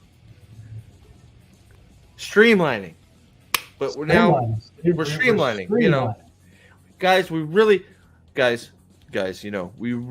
wanted to adhere to the books, but there's like fucking, I don't know, like, isn't there, like, Alex, like 500 million characters in the Wheel of Time or something? Right? Everybody 500 knows. million? Every hardcore fan knows that there's 200,000 named characters in the Wheel of Time. 200,000. I sorry, I don't know where I got 5 million. I thought, whatever. But you know, so there's 200,000. We can't fit 200,000 characters in there. So, we have to make cuts to streamline it and make sure the story is cohesive. So, those cuts are hard, but we got to do them. So, but also we've decided that, we want to do a whole nother part of the Wheel of Time that's never been told before. We're going to tell you about the Age of Legends. We're going to go back and have visions. We're going to explore fucking Moraine's family history, because that wasn't in the books too. So, that's going to help us streamline for all the stuff we have to cut. We're going to add a bunch of bullshit to help streamline the fucking story. Like, they're so full of shit. Steve, I think you may have just gotten an email offering you a job working at Prime Video as a writer on the series. They liked your ideas. Oh, shit, man. Dude, let's do it. Hold on. Sweet. Did I get it? I did. I'm fucking hired. All right. Woohoo. I mean, dude, first order of business when I signed the contract, we're going to do a quick reshoot. We're going to get Perrin, Mogideon, and Tar. We're going to get that fight done. That's going to be my first order of business. Okay? Gotta be. Don't worry. We'll get it in there. We're going to get it in there. All right. So they are streamlining season 3, guys, by adding a whole bunch of bullshit. Just remember that. Moraine's interaction with her relatives, especially Galad, may lead to compelling conflicts and alliances, offering exciting new character dynamics in the upcoming seasons. Why? First of all, Galad isn't going to be in the show. Ding. That's number 1. We're going to get Gowan Lod. Why would Moraine interact with Galad? We're going to get Gawad. We're getting Gwad.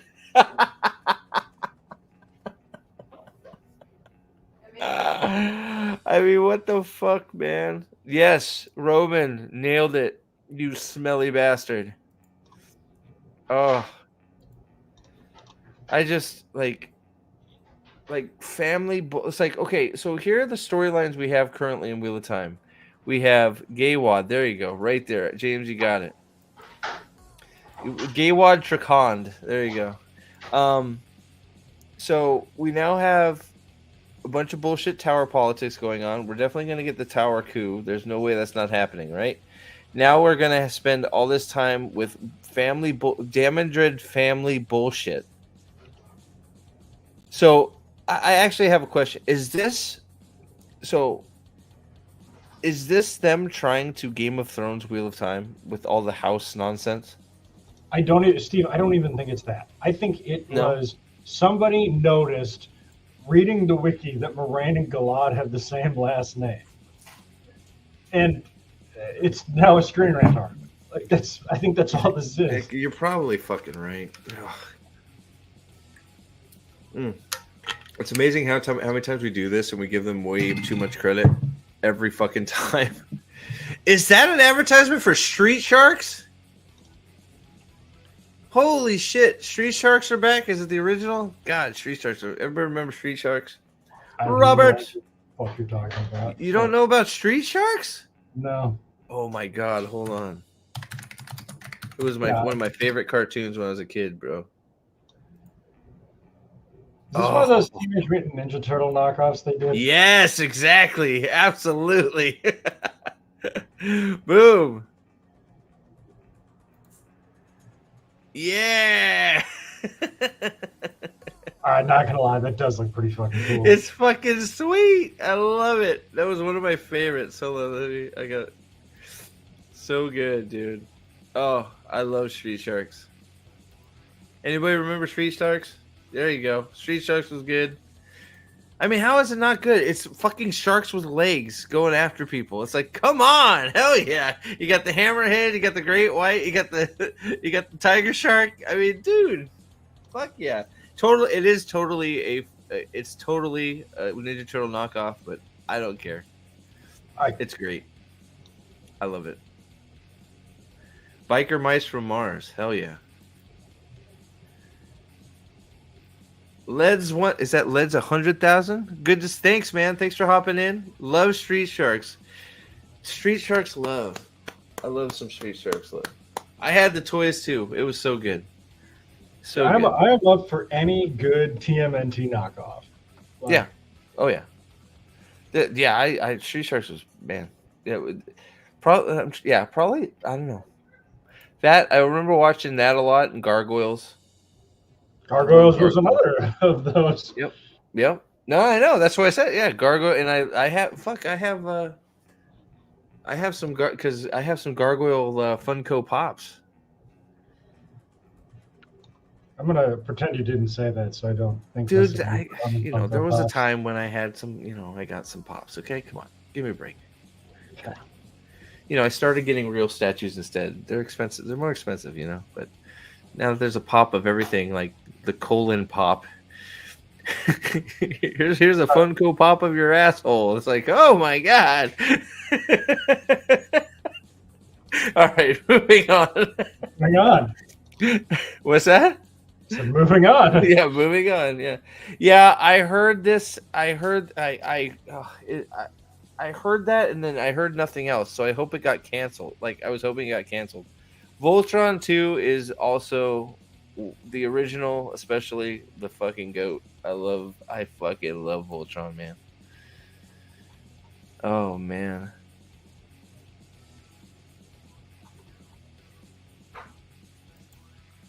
I know this ages me. First Sega CD games sewer. Okay. I'm not sure what that means, Robert. Have you been drinking? It is the weekend.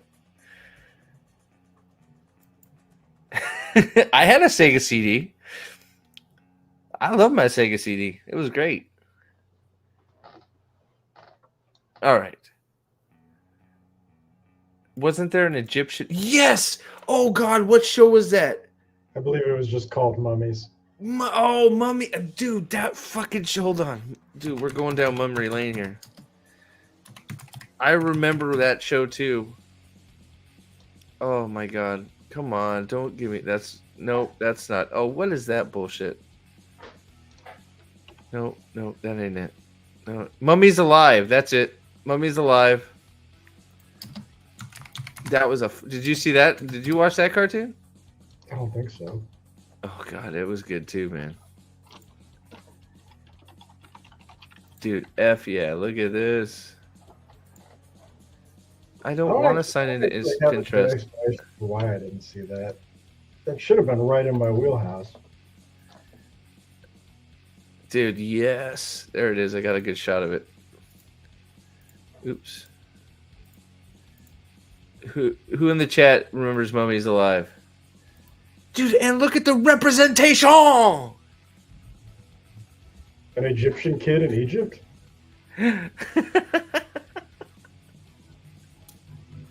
Dude, I remember this show so much. Oh, God, dude.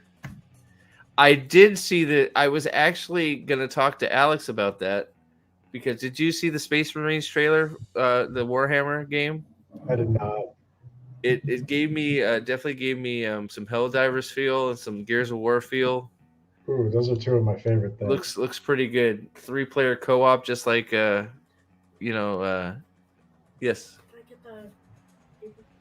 Get the paper. Yeah, do whatever you want, motherfucker.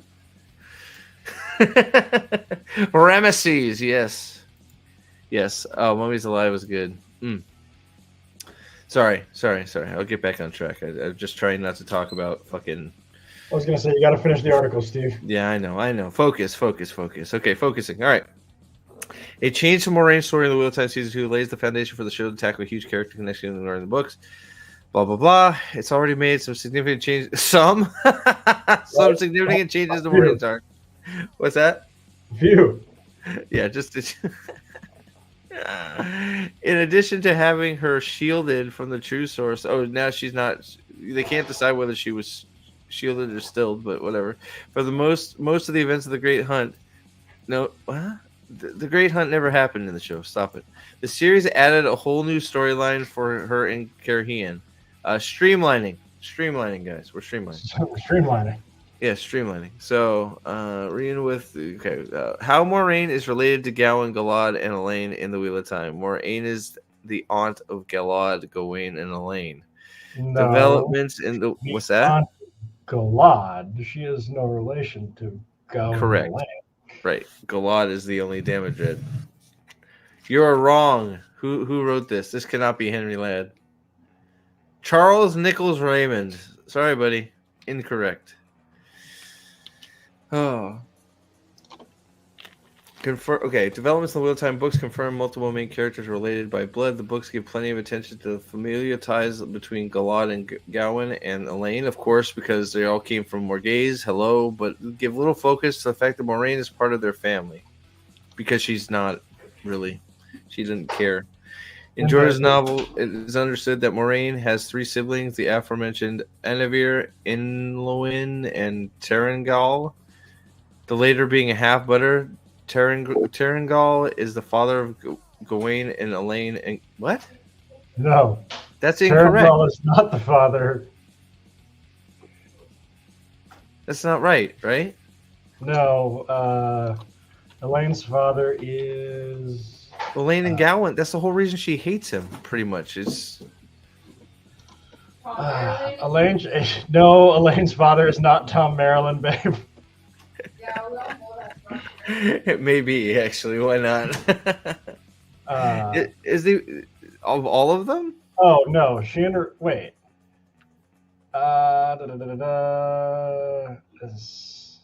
She and her older brother Gawain were fathered by Terengal Damodred, as was her half brother Galadriel Damodred. Wait. Oh wait. Okay, don't. Okay, so Terengal. Okay, no. So that's where I got confused. Different mother for Galad. Yeah, Same Galad mother. has a different mother. That's why he's not. Yeah, retarded. that's where I always get confused. Yeah, my bad. Yeah, that's right. How did I mess that up? I don't know. I don't know how I messed that up either. Yeah, I always get confused about that. Yeah, different mother. That's what it is. Sorry. The way that I always remember it is, Galad isn't related to Morghese because he's not retarded.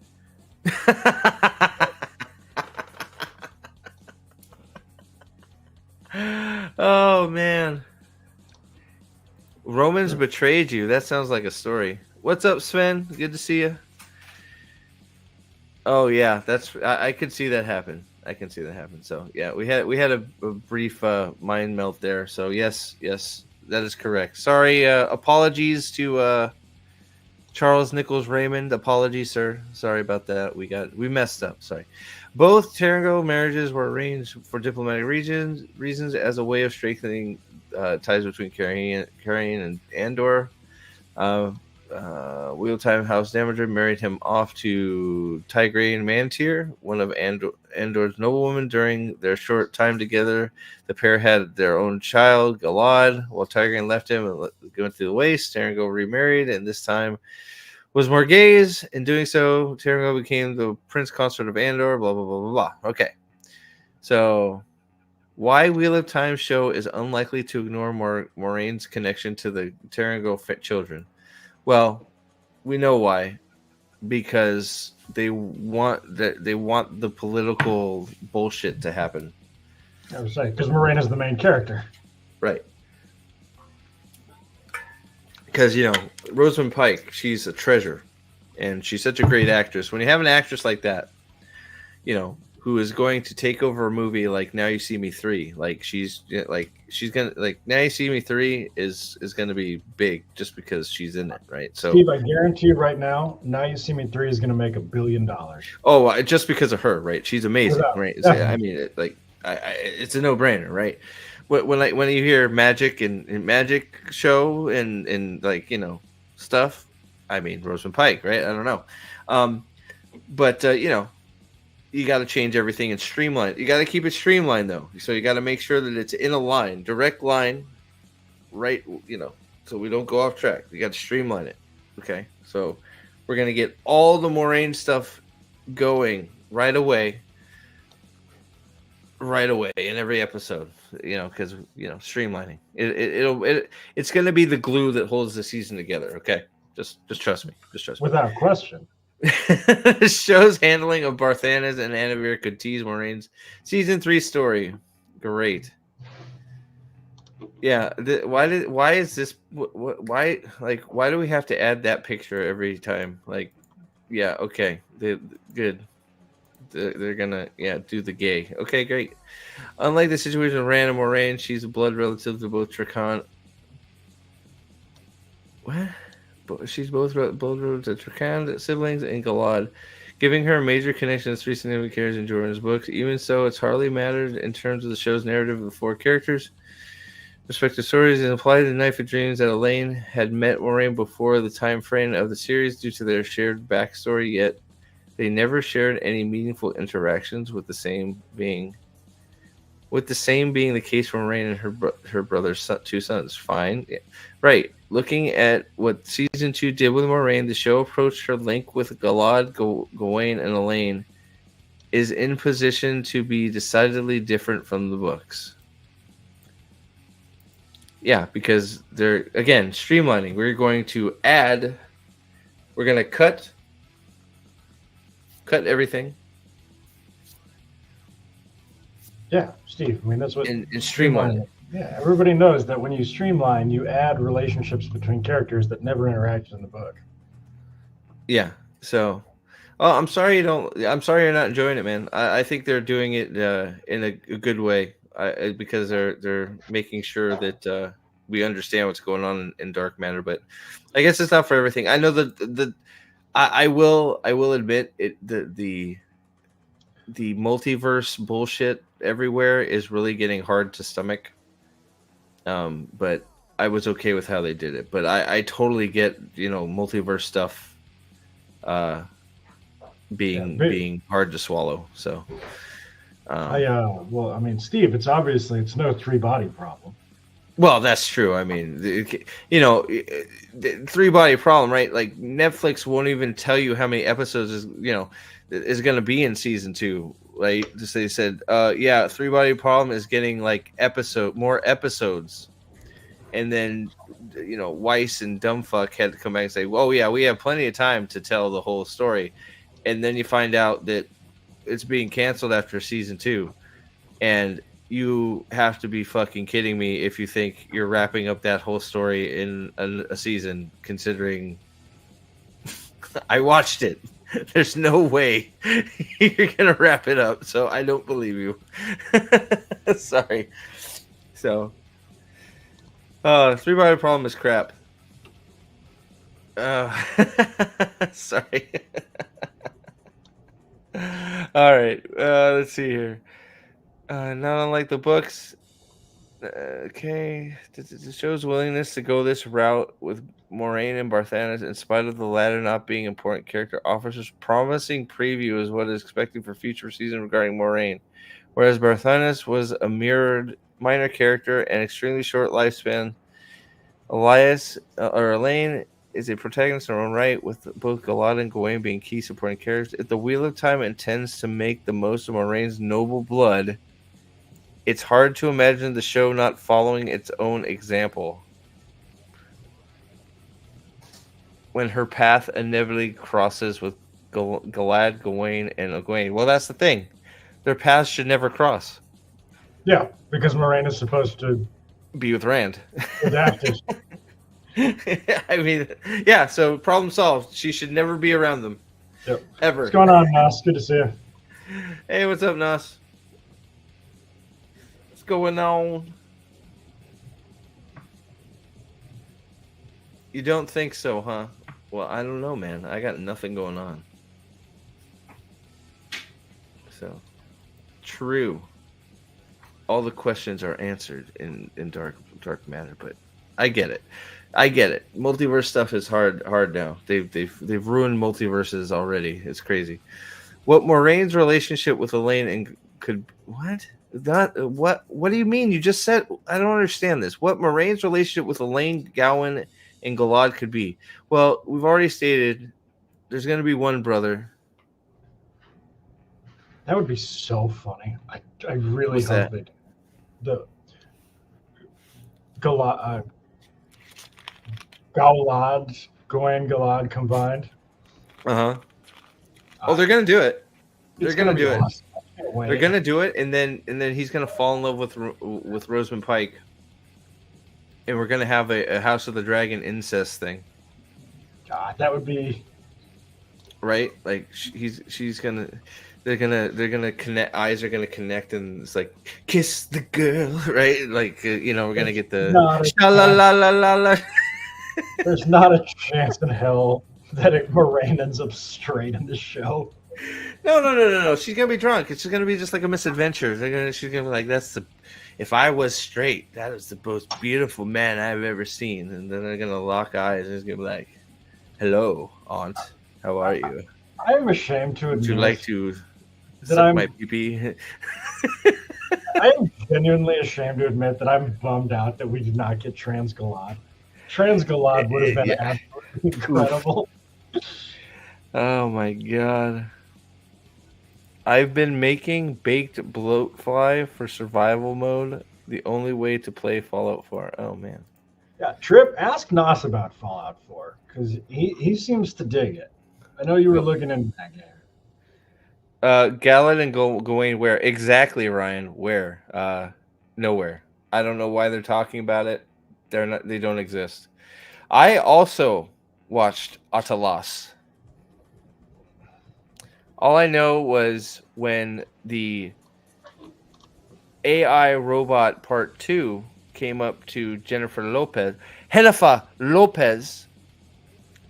and said, my pronouns are she, her. Oh my god, no. I was like, Oh, it happened. Oh my 100% it happened. Actually, somebody had, hold on, let me see. I think it was Yellow Flash put it up on hold on, I think this might be where I saw it on X. Hold on.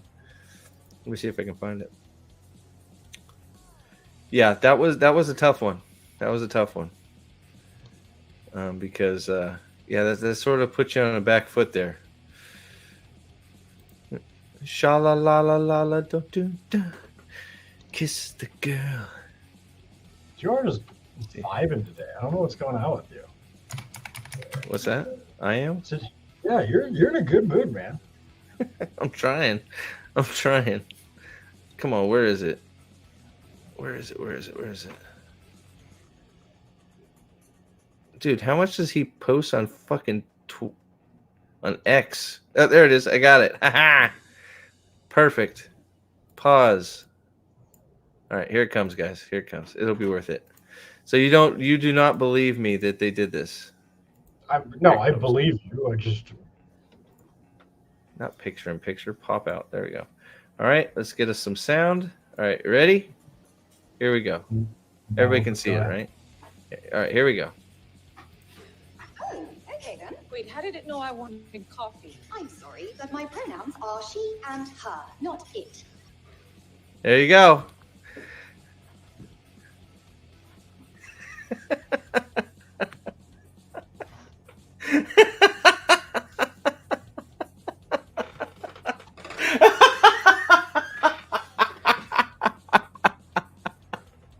Oh, here we go. Round 2. Okay then. Wait, how did it know I wanted coffee? I'm sorry, but my pronouns are she and her, not it. She and her, not it. Babe, can you go get the gun out of the nightstand? I need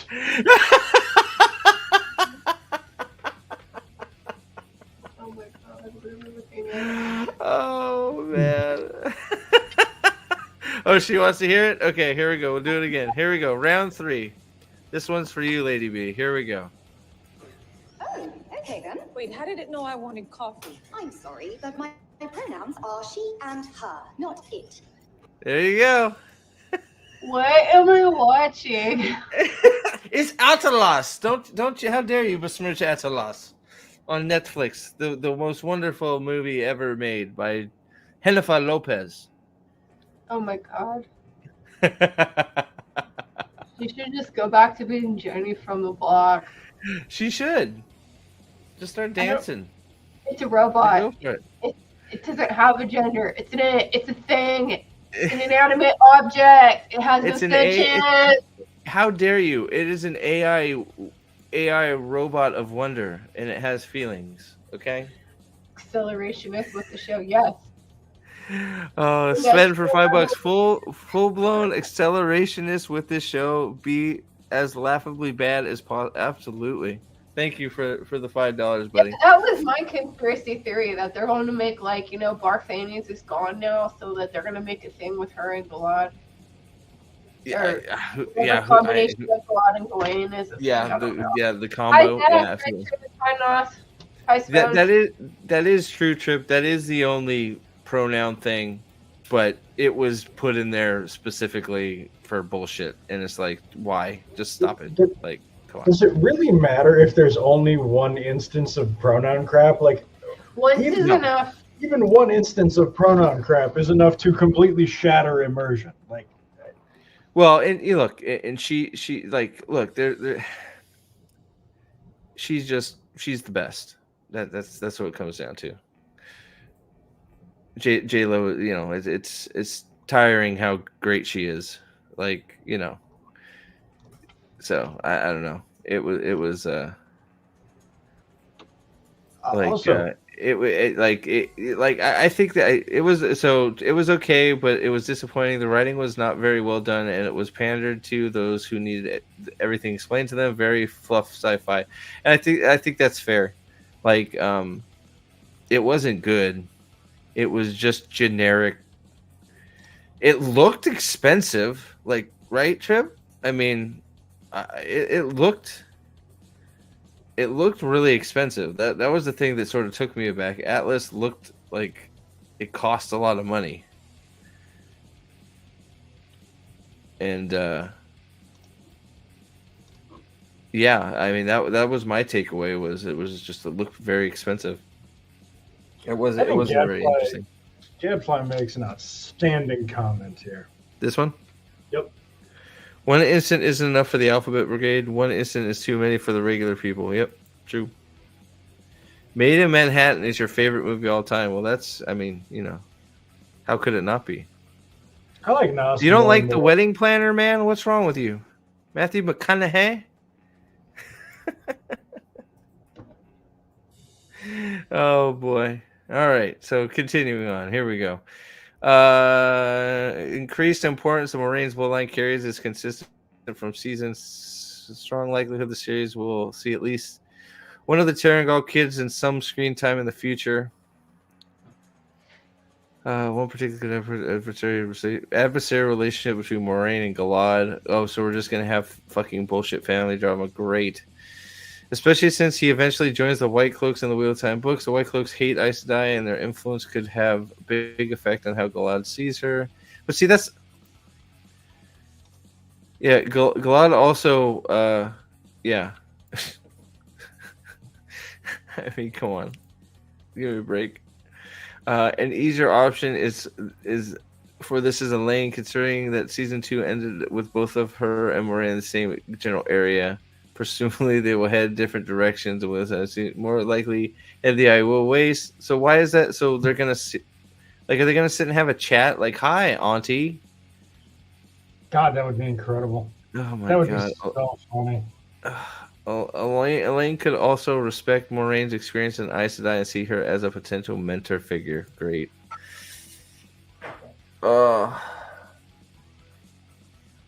Because we just gotta have more Moraine. More Moraine. Can we get all of the Moraines, please? Can all the Moraines stand up, please? I mean, Steve, we've heard like 9 different people in the production say it. You can never have enough Rosamund Pike. Right. I mean, she's an angel. Like I think part of season 3 is going to be them showing her behind the scenes stuff in Now You See Me 3. They're just gonna like they're just gonna have scenes of her clipped into the show. That is the stupidest looking poster I've ever seen. I just saw an Acolyte thing pop up on the TV. That looks horrible. Fall Guy was fun. Was Fall Guy good? I know you saw it. Good. Good Fall Guy. Cool. Good. I'll have to see it finally. It wasn't great, but it was good. Am I on the vampire shift? Sometimes. I'm on like my shift changes week to week, so I do them all. Unfortunately. Can someone edit the scene with Prime's Galadriel on a horse to be followed by Saruman's "You Stink of Horse" scene, please? Might be able to make that happen. Oh boy. All right. Yeah, Atlas was not good. So, do I like how every Jedi had an afro? Oh yeah. Even so James says, "I bet $100 Gawad will be evil. They see him as a woman hater." That would be so great. I'm also really hoping. I am still holding out hope for Trans Galad. Well, so it could be Trans Gowan Galad. Well, wait, no, we know the actor, right? We already know the guy. I'm telling you, now that they know that he once liked a Ron DeSantis tweet, that might be grounds for termination. they're gonna reshoot everything. Look, we cannot have that kind of attitude on this set. Oh God, they should have made the show about Rosamund Pike and Kate Fleetwood sitting around talking to each other. Well, that's basically what it is already. Yeah. Remember who you sleep with in the books represents you in the show. True. Oh boy. All right. So, Gadfly, you didn't think we were gonna do it. Are you still good to go, Alex? Yeah, I'm good. All right. Beautiful. I got nothing to do, so I could be here all fucking night. If you mad lads want it, I'll stream till midnight. I don't know, maybe. As long as there's stuff to talk about. Are we gonna try and do the game thing tomorrow? Yeah, let's do it. Okay, because what time? What time you want to try? Shit, I don't know, man. We'll figure that out. So me and Alex are gonna we're gonna spread democracy. I think we can spread some democracy. Okay, because you know you're gonna have to carry me. I still haven't played very much. Okay. Ryan's catching up to you in hours though. Oh my God. Ryan's been putting in some hardcore time in there, but all right. So let's see here. Wheel of Time season 3 set up risk 6 huge. Story is not happening. Now I know there was a similar article about this, but this is slightly different. Excuse me. So, the Wheel of Time season 3 may leave out key book scenes. It will just put season 3 will leave out key book scenes, risking the omission of pivotal character development and plot points. The Stone of Tear battle, Perrin's journey, and the introduction of Julian Sandor could all be altered or skipped in the TV adaptation. Okay. So Changes in the character interaction. Oh, go ahead. Julian Sandor is not happening. Julian Sandor will be replaced with Matt. Perrin's journey. What? Perrin's journey from the camp to Tyr? Like, yes, obviously that's getting removed. Yeah. And then the Stone of Tear battle. At best, we can hope we get a montage. Like, yeah, it's not happening. I low key think it's probably like they couldn't find some like built structure that did the stone justice. So they're like, well, we can't go to tier because we can't have a stone. So The Stone of Tyr is a literal, honest to God thing. rock. It's Stone Mountain in Georgia. It is literally an honest to God physical feature. But dude, they're in Prague, man. They're in Prague. They can't go to. What are you talking about? That they would have to fly back here and be in a mountain. They're not going to do that. Come on. They're in Prague on the beach, the Stone of Beach. Changes in character interactions, setting shifts, and story adjustments are expected as the Shadow Rising book is adapted in season 3. The Shadow Rising is not adapted for season 3. There you go. That's better. Fixed it. All right. Yeah, that's right. None of the stories have happened. None of them. So, all right. Let's see where we at. Okay. Several stories are at risk of not happening thanks to the direction being taken by Wheel of Time Season 3, while Amazon's live-action adaptation of Robert Footy blah, blah, blah, blah, blah, blah, blah. Already confirmed the Wheel of Time Season 3 will adapt Shadow Rising 4th book. That makes Season 3 the first installment not to center on a corresponding book. This raises a number of questions about the show's plans to do with Book 3, The Dragon Reborn. The bulk of the story has yet to occur in Amazon's show. None of it has. The Shadow Rising being more than long enough to be a full season. There's no guarantee the show plans to combine them equally. With the show prepared to jump into book 4, it's worth wondering how much of the Dragonborn won't play out on screen. None of it will play out on screen. 0. Gone. Yes. None of it. Correct. That Right, is my prediction. let's None of rip it will this be on Band-Aid screen. off. Let's see what this list has. What's that? So let's We'll rip see what this his list Band-Aid has? off. Let's- I too am a gay woman who hate the male aspect. I know, man. I know you are. All right, number 6, the Stone of Tyr. Yeah, it's gonna be fucking awkward, bro. That should be number 1, but you know. Oh, the Stone of Tyr. Easily the most consequential part of the Dragon Reborn is its ending, which sees Rand get his hands on Kalendor. Sword is not a sword, and the weapon is not blah blah blah. All right, since Avienda has already identified him as Karakarn.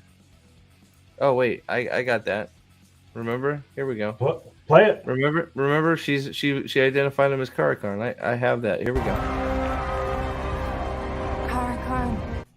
Karakarn!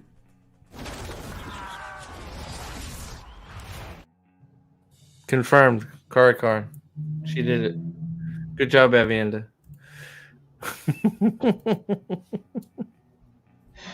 The show has the tools it needs to skip the Dragon Reborn's ending. Excuse me?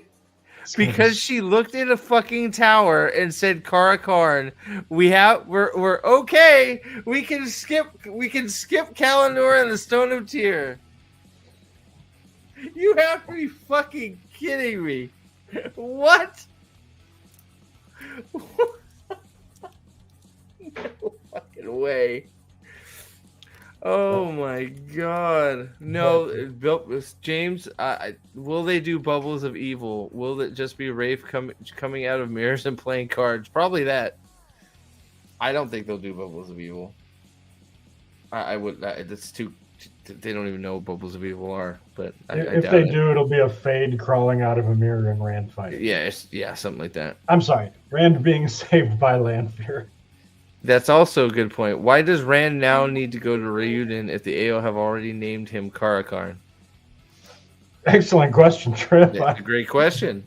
It's the whole point, right? Well, Moraine proclaimed him, so you know how the IEO trust all those Aes Sedai. Like the wise women love Aes Sedai.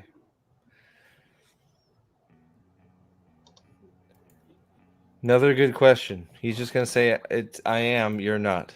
All right, number 5. Perrin's long journey to find Rand. Well, yeah, he found him. Thanks, Screen Rant. Really appreciate the deep analysis you put into this one, dumbass.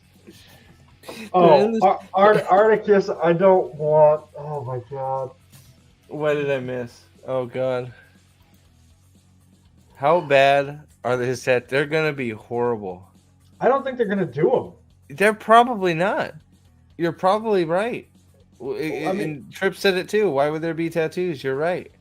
Dude, There's I no would love way. to get- I think this is going 2 seasons that they're going to spend every day putting tattoos on him. How cool would it be to have dragon tattoos? I would get dragon tattoos. That'd be awesome. Steve, I will right now write you a check. If you go to a tattoo parlor right now and ask, Right? It's 9:15. Dude, what I would love to get dragon. Dude, that would be awesome. Like Steve, getting 2 dragon tattoos I will. right on my hand. Like that would be fucking sweet as fuck. Oh no, not on the hand. It has to be the No, entire the arm. arm, just up, elbow to hand, elbow to palm, right? Well, I don't think not palm, but elbow to like back of the hand. I would think. Oh right? no, it's got to be all the way up to the shoulders. All the Jesus Christ, that's an expensive tattoo, bro. And 2 of those, like god damn. I don't know. I consider that shit. That would be cool. That'd be Tell you cool what, to have dragon tattoos. Go and get me a quote.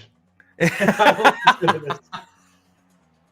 I would have to tape it. That would be fucking record it, dude. That would be bad. My father would hate me, but you know, whatever. I'd have dragon tattoos. It would be sweet. Yeah. Do you think they're gonna mark his other hand since they marked the one hand? Watch him just burn his other hand on the sword again. Like he's just gonna be carrying around the hill. He's gonna be like, "Oh, that's hot." It's like, damn it, now I have 2. Like he's using it to. He's using Tam's sword to stir fucking food. And he grabs it. He's like, "Ow, fuck, damn it!" The sword melted, so I don't know how he could burn his other hand. Well, it melted to the hilt. Like there's like that much blade left. Like the heron part was still there. I swear I'm to God, telling you. if he tries to get like Perrin to forge him the rest of the blade, and he grabs it while it's still hot or something. Oh, it's like, God damn it, Perrin, why didn't you warn me? Damn it, now I got 2 herons. And then Perrin's like, twice. You have 2. Oh my god. Twice shall he be marked. God. Fuck this trash ass show. I like mine better. He's using the sword as like a stir for his soup. He just burns himself like an idiot. All right, I don't need to read this because it's just stupid. Perrin's journey. Yeah, he found him already. It's gone. Never happening. Oh, this is Elaine, Nynaeve, Egwene, Matt team up with Julian Sandar. Definitely not happening. Nope. Definitely not happening. Does he have anything of interest to say? Not really. Julian won't be in the show, unfortunately, which really sucks because Julian's awesome. Julian has got the axe just like Huron, sniffers, and horse thieves are not wanted. You know.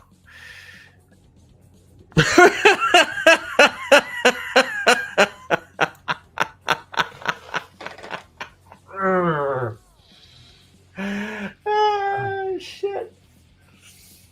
Yep, you're right, Screen Rant. That's not happening. Nope.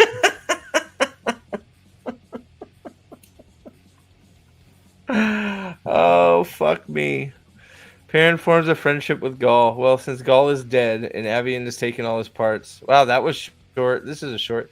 Okay, Perrin trek across the Wheel-Time map on the Dragonborn introduces Gaul, a member of the IO who becomes a frequent traveling partner in the books. Wolfweather hero.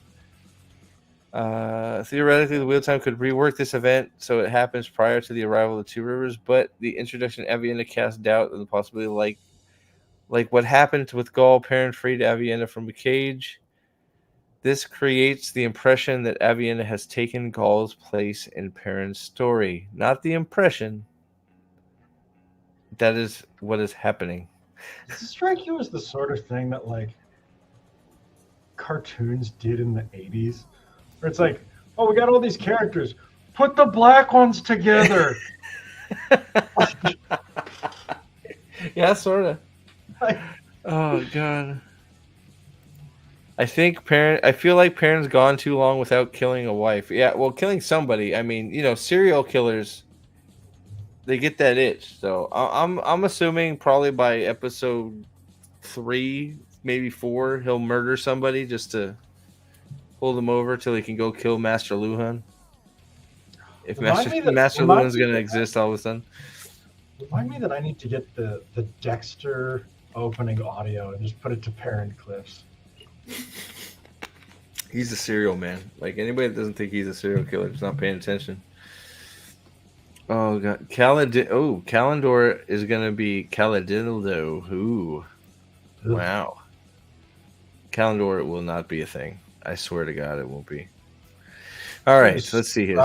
It's introduced in the last 2 episodes of season 4. It's gonna be like if it shows up, it's gonna be like the Choden Call. It's gonna be sitting in the floor, and they're gonna be like, "What is that?" It's like, "That is a powerful Terran Grawl. We don't know what to do with it." It's like, oh, okay, we'll just leave it there. It's like, what? Okay, no, or it's gonna be under Morghase's throne, or under one of the Aiels. Dude, that's maybe Kalendor is in fucking Roidion. That'd be great. I would fucking die. I bet you, if Kalendor shows up, it's going to be under something. Maybe it's going to be under the tree that Matt hangs from. Only Matt won't be hanging from it. It's going to be hanging from the tree.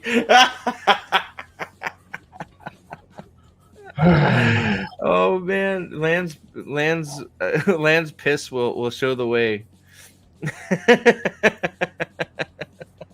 Jesus. Number 2, Matt and Tom travel to Camelin.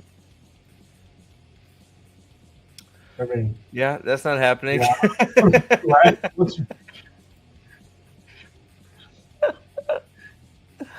Oh, this is going to be the one that's going to happen. This is going to be the one that we're all just like, why did you spend 2 episodes on this storyline that pays off with Matt overhearing Robin? Like, I can't wait for Tom just to be there. Like, he's just gonna walk up and is like, "Hi," and they're gonna be like, "Hey, Tom, what's up?"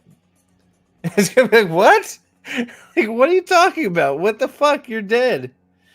Oh shit. Oh my god.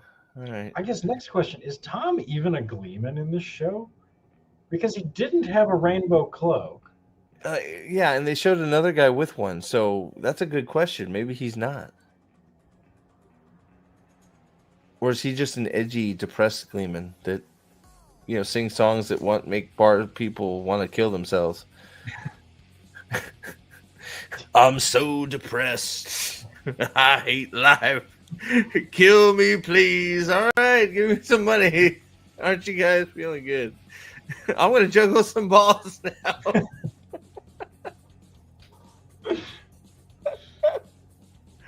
Oh, fuck, dude. All right. So, no, this is not happening. If that happens, there may not be room for... Wait, hold on. Matt and Tom meeting Queen Morghaze and getting entangled in Ravine's scheme could be focus of it. No, it's not. We already know it's not. He's going to Tanchico. Whatever. Like, they keep doing that, too.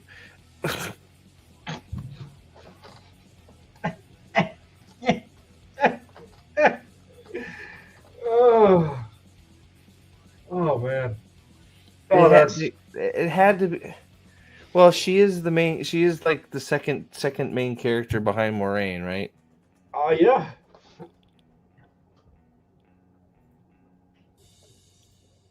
Well, and since Rand already did her accepted test, like she doesn't really need to do it. No, why would? God, fuck this stupid show.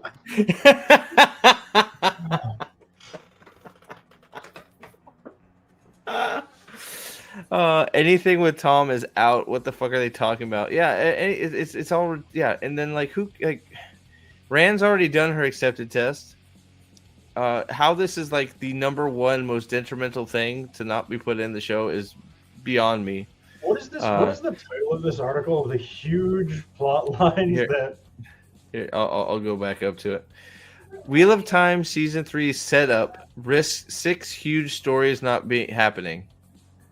This Well, I being the hugest of the not happening. Obviously, a Dwayne's accepted test is Of a course, huge story. we can't go without it. We can't. I legitimately, I swear to God, I never remember her accepted test. But I don't either. I remember the the last one with the kid. That's it. yes. That's the only one I remember. I don't remember the other. Is it? Wait, no. That's yeah. It's the first one is is the kid. Is the first one the kid? Yeah, the second one is Rand going crazy and she has to kill him. Right. And then she finds herself Amerlin and the third one, and then she has to have Rand gentle. Okay. Yeah, I always lose it. I don't know why. It's just such a non-entity. It doesn't matter. Well, just make her accepted. You made you made a girl that can't channel properly accepted. Yeah, new tower rule. If you have a stalemate in a power match with a Forsaken, you get upgraded to accepted. Yeah, if you hold off, if you're able to channel and fight the most dangerous man on the planet, you don't have to take your accepted trial. I fucking hope to God she is just Aes Sedai in the next season. She just got she's just like, I fought Ishmael. See, my chest is out. I fought Ishmael with my little nipples. She crumping. We gotta get fucking Queen crumping, man. I'm sure Aggie will be doing all sorts of chest pimping in season 3. Oh yeah. How do they see this shit and they're like, cut? Okay, that's how do you see her doing this? And it's like, how? I don't get it. How do you see that and be like, wow, that looks amazing? I don't know. Is it just like they're out of money so they can't buy film? They took too many fucking walks on the beach? Like, I don't understand. I don't know. Anyway, I hope we start season 3 like after the shredding of old ladies, whatever the fuck that means, on the top of the tower, and they're all just sitting there like going, "Oh, I saved all of your asses, Rand. You're useless. You're a piece of shit." And then he, cuts himself on a sword or some bullshit, and then they fucking cry, have a fucking orgy on the tower or some shit. Like, ugh.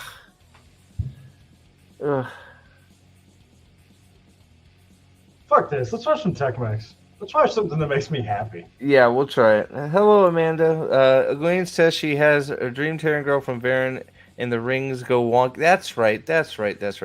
Thank you. I don't know why. I don't know. I always lose this shit sometimes. I don't know. It takes somebody, getting it back into my brain. I don't know. I think I'm just losing my memory. So thank you. The real question is, let me get rid of this. I'm done. Who cares? The real question is, what would they have done if Egwene's test, considering what they did with Nynaeve? Yeah, well, who knows, right? I mean, it's possible. Who freaking knows? That is the. I mean, they're gonna do anything they want, right? I mean, Nynaeve was just like I know I joke about it, but. Like that one, it totally looked like she ran through and her baby exploded on her chest. And it's just like, it did, didn't it? Like, come on, like it really did. It looked like her baby exploded, and it's just like, what are we doing?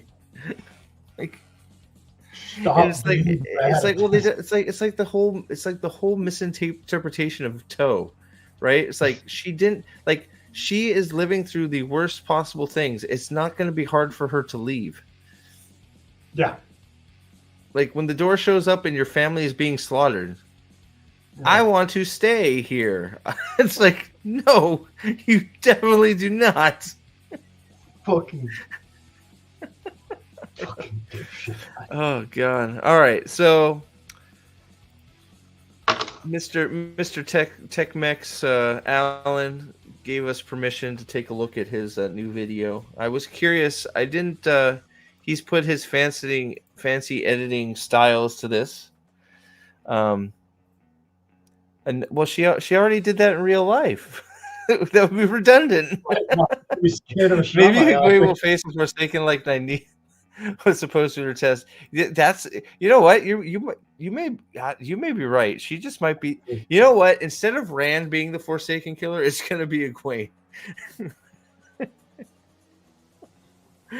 Right? It's one of those like Egwene's just gonna go ahead and pumping her chest out, building atomic shields, and she's gonna learn how to make them like deflector shields, like on a fucking TIE fighter. Well, not a TIE fighter. What am I talking about? A fucking X-wing. Sorry. Oh god. What are we talking? I can't wait to see how they introduce. Yeah. Okay. All right. So this is apparently Brandon Sanderson exposes Amazon's bad writing on the Wheel of Time. This is on Technically Mexican's channel. Go give him some love after. We're gonna check out what he has to say with his editing styles here. Hopefully, if there's no, let me know if there's no sound in here. Okay. We should be good. Let's see. Let's make sure we have him in crisp 180p, which we do. If it slows down, I'll turn it down. Here we go. Which includes massive dunks. Wheel of Time TV show. What's that? I just saying hi to Matt in the chat. Oh, hey Matt, what's up? Is it old news? Well, hell, old news is still good news. We'll see. All right, here we go. Hit and play. Footage includes massive dunks on the Wheel of Time TV show by the author of the books, Brandon Sanderson Incorporated. I love that Sanderson. I really do like the whole team working on Wheel of Time. I think they've done some great things. Wait, it gets better. I think they. Oh, shit. I real quick, and I'll let it play through. We'll probably have to stop it because I know I have permission from him, but it could, I already talked to him. He said go for it, but I do love the fact that even if this is old, that he is sort of at a point where it seems like he doesn't care anymore, and he's just like, I don't know if what was it, E2 whatever to H2 whatever it was in Chicago. Like, I don't know if he was just buzzed and a little drunk or something, but like that was huge. Like him just being like, parents sucked ass, but they're nice people. I like them. They're doing some okay stuff. It's like, that sure sounds like you're trying to walk it back because you realize what you said, bro. And I fucking love it. I still, you know what? I still need to, I'm going to do that. I almost forgot about it. Probably not Sven, but I still need to go through that. I still need to go through that video again. It's my favorite video of all time. It's my favorite YouTube video. The episode 8, it's my favorite. It's my favorite. I would go, pleasure myself to that. No, I'm kidding. I got that went a little far. Okay, here we go. Done some great things, but one of my big fights with the showrunner has been, he's like, well, this is how we do it in television. I'm like, but this is how we do it in long form storytelling, right? What you're making should be more like the long form storytelling rather than the episodic television that is his background. That's what he knows how to make. I think this is my big problem is this idea. Yeah. I want them to write an entire season, and I want them to workshop that entire season, and I want them to get those scripts good and then film that. And I don't see that happening a ton. I see them sitting down and coming up with a concept for this season, sending someone to start writing, someone else to start writing, you to start writing, yours gets done. You tell them, we need you to finish your scenes that are taking place in the same place as this one because we got to have our film date next month. So they go film those 3 scenes from those 3 episodes written by 3 different people, workshopped a little bit, but then you get it back. The scripts are never done by the time they start filming. That's not how Hollywood television worked. When was this taped? I don't know. What a shit of a message. When did this happen, Matt? Matt, you said this is old news. Is that what you're talking about, Matt? When was this recorded? He is dropping nuclear bombs on them right here. Like, and what is happening right here is this is why he can't get his shit made right here. Because this is what he wants of them, writing his shit, and they won't do it. So this is why he's having trouble getting his stuff adapted, because he requires them to actually do some shit. At least that, I don't know. Am I off saying that? Last week, so it was recent. Okay, so it was recent. Okay. No, I know, but I don't know. He may have been just hyped from being all the people, right? You know, you can get buzzed on freaking excitement. He was just, you know, you could tell he was feeling very good on stage when he said all that shit about Perrin, right? I mean, so it could just have been good vibes. He has been saying this sort of stuff in tiny bits and pieces for 15 months, but Sando is now emboldened because he has not been canceled when he was been slamming the show. That's a good point. I think you're probably right. I think it's the opposite. I think Amazon told him they're not spending the money on his stuff. You think so? You think Amazon said fuck you to his stuff and he's like, fuck you, I'm done? Mm-hmm. Or it's been, don't call us, we'll call you. Or they offered and he said he had this to say about and not wanting to give up control, and they said no. Yeah, because I'm so glad he's not giving up control. Whether you like his shit or not, I'm so glad that he's like, no, like I will be involved. It's my shit. Fuck off. Yep. All right. So far, this is a great video, Alan. Great. Go make sure you go like this. That really bothers me because I can see it in their storytelling.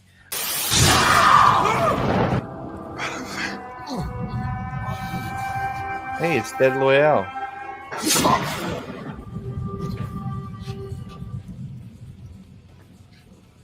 And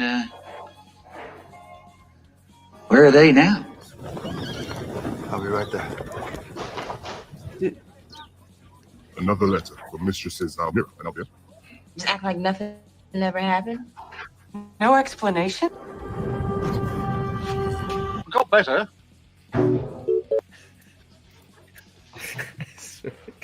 This is a great video. Ruby Hilton dagger. The simplest scratch from the dagger brings a rapid, festering, sickening black death within seconds, unless healing is immediately applied, and sometimes even then it is still not enough. I love it. He's picked the perfect scene for this, right? To just highlight what Sanderson's talking about. Yep. You know, not talking to each other, right? It's like the whole Last Jedi, whatever the ninth one was, Tross, the Rise of Skywalker, like fucking fighting against each other while you're writing, right? Mm-hmm.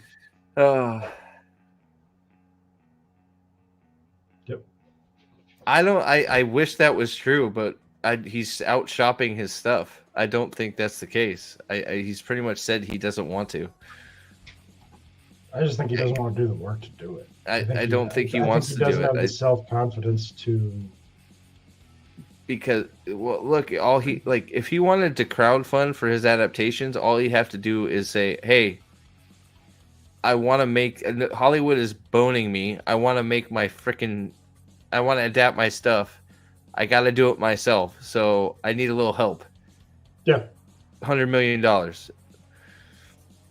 I'm not even kidding. Like they would like just offer some freaking like swag or shit or whatever. And look, if I'm willing to buy ISOM to give a $35 FU to Marvel, I will happily give Sanderson $50 to give Hollywood an FU.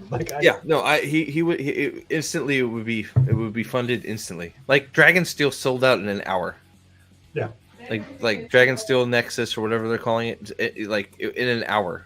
Like, so it's one of those. I really, really hope you're right, Matt. That's what he's doing, but I don't see that yet. What's up, Sam? Good to see you, buddy. All right, continuing.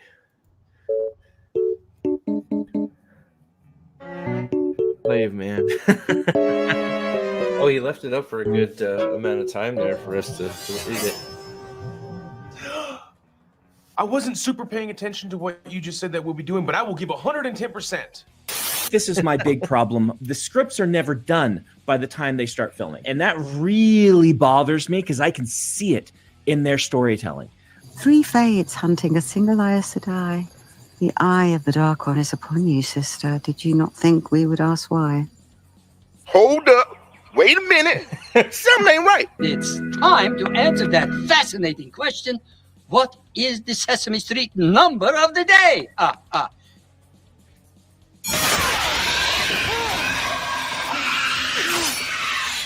That's one. One bet. Oh my god, this is fucking great. Two bets.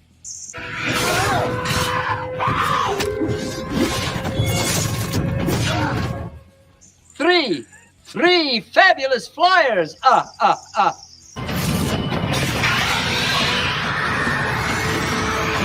boy. 1, 2, 3, 4. The number of the day is 4. Not to 3 Fates hunting a single not to Aes be picky, but I think some of those were the same fades, but I don't give a fuck. It's funny. Which in and of it's if they're going to say that there are 3 fades there, then my response is, how the fuck am I supposed to know that? Your fucking cinematography is so bad. I don't. It sure looked like it could have been 5 or 6 too, right? It's like, yeah, exactly. What's up, Jeremy? Good to see you. What if in the show all Orger are named Leia? Why not? Yeah, it's hard. It's hard, man. Like rewatch is gonna be difficult. All right, moving on. Die. Danny kind of forgot about the Iron Fleet and Euron's forces. She forgot. She forgot. The scripts are never done by the time they start filming. I can see it in their storytelling.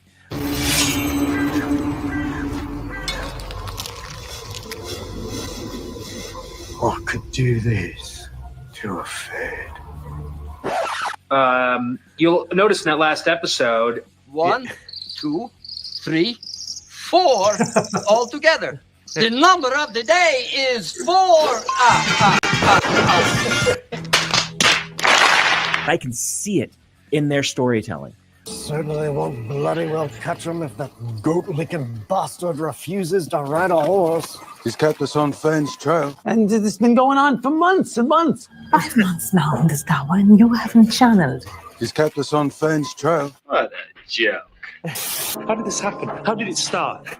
They learned the wrong lesson. What people were waiting for in Lord of the Rings as a seed film was to see the great epic fantasies for a more mature audience. Unloading. It doesn't have to be Game of Thrones, but Game of Thrones is the only one that really managed to land in that patch other than Pirates of the Caribbean. The problem is all the YA properties, they were misfiring a little bit. They weren't hitting that older demographic that wanted to see Lord of the Rings and Game of Thrones. Yeah. The Golden Compass is an amazing book, but the film is a bit of a disaster. It's an abomination. The film should have worked. The casting is excellent. They tried really hard to stay true to the lore and the narrative of the book. The visuals were stunning, and the movie was boring. It's just one of those things where translating the book to a film, staying true, it didn't work for whatever reason. For a while, I'm like, well, you must not be able to translate a book straight to a film and have it work.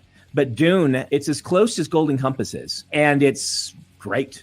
It's really watchable. Is that true? I haven't seen Golden Compass. Any Dune? Because I didn't think. I thought they have made some significant changes to Dune. They did, but I think when you compare it to something like Wheel of Time, I think it's. Oh yeah. No. I know most people seem to be happy with it, but there's like some things, especially in the second Dune 2, that I know. I thought I heard a lot of people saying that there were significant changes to Chani, at least. So without question, there are significant changes to Chani. and to his sister and all that. So yeah. So, but yeah, I get it. Okay, that's good enough for me. Villeneuve's Dune is about as accurate as Peter Jackson's Lord of the Rings. So, okay. Significant changes were made Dune. Significant changes were indeed made to Dune, but it stuck to the lore. Okay, right. So that is the important part. Sticking, if you have to make, as long as you're sticking to the heart of the cards, then right. I mean, so all right.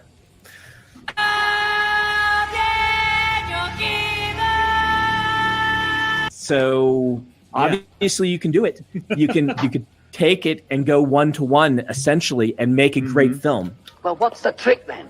Tell me a secret. You can go 1-to-1. I think it's at least partially the script, because when I was watching what bothers me about this is I'm watching Sanderson come to this conclusion, and my response would be, Brandon, is it possible that there are some books that you can do a 1-to-1 adaptation for, and some books where you can't?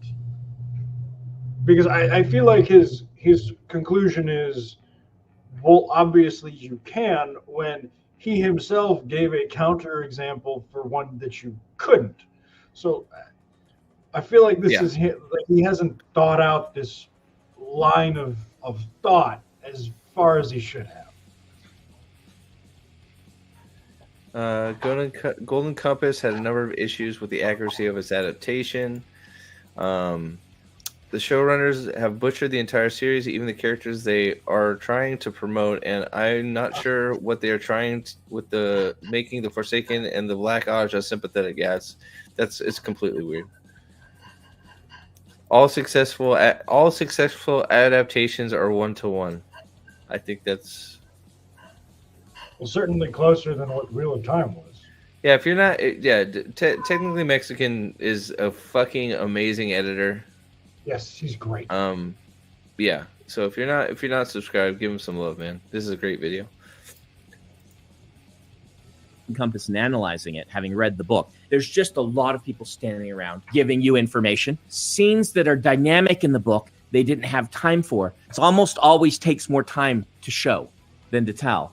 And so rather than cut the scene, they trimmed it and had people explain what happened. And then got the information across that way. Yeah. And for all of the massive liberties that the Lord of the Rings movies take, while trimming down the long stuff and cutting out things they couldn't include, they were also adding drama. Like they would cut 5 big chunks, and this might be easier with talking because some of those chunks can be kind of long. And then you can take those and construct a scene that does the legwork of some of those scenes.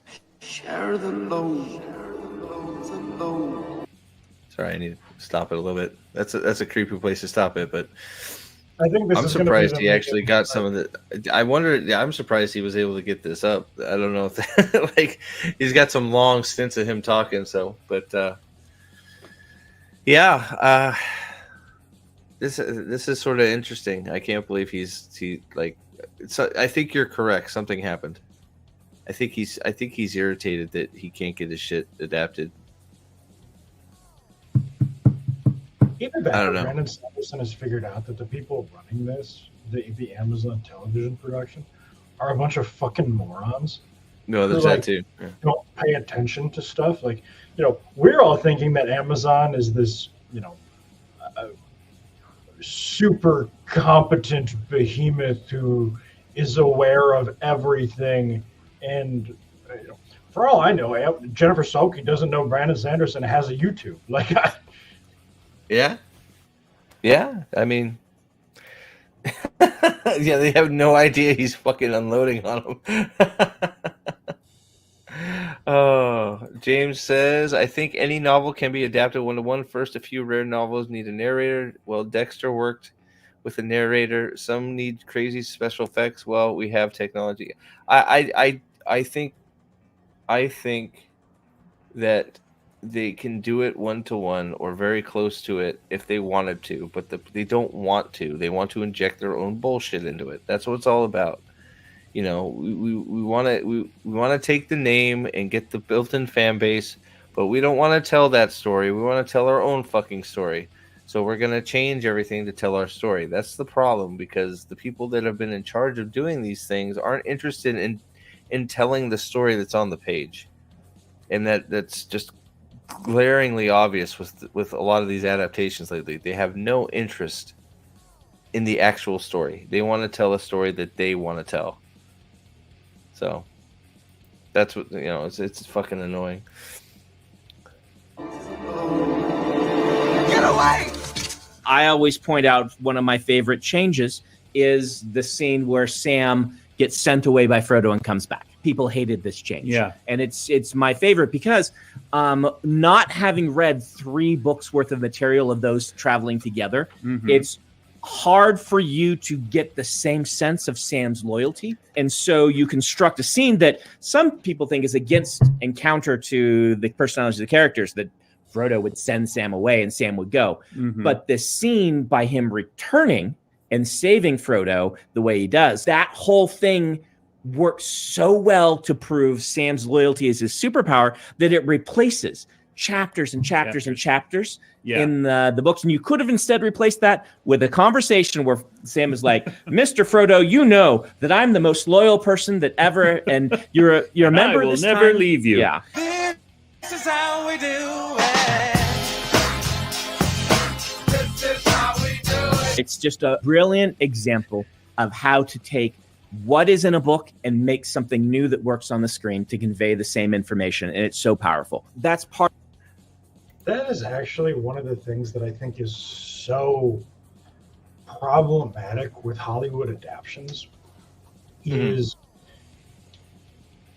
I hate the term media literacy, but the media literacy of Hollywood in general is so low when it comes to adaptations that I legitimately don't think if you asked Rafe Judkins to interpret a scene from The Eye of the World, that he would be able to consistently hit the elements that were trying to be communicated. Yeah. Yeah. No, he doesn't understand it, right? He's trying to tell a story he doesn't even understand. Or he just doesn't care to understand, right? I don't know if it's, it comes back to, ignorance or, intentional, right? Yep. So.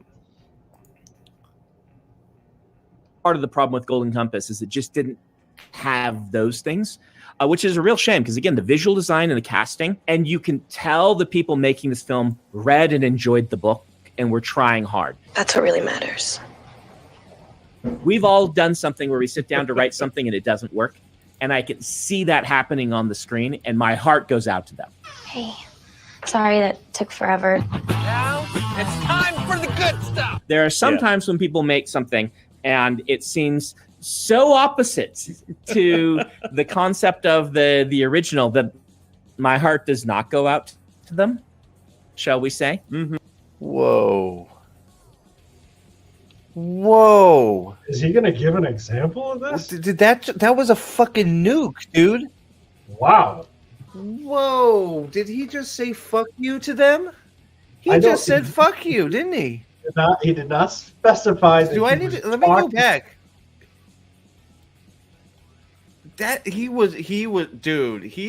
I'm gonna go back. Wow.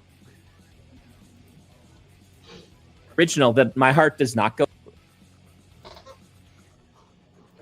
opposite to the concept of the original that my heart does not go out to them. Shall we? I gotta go back a little further.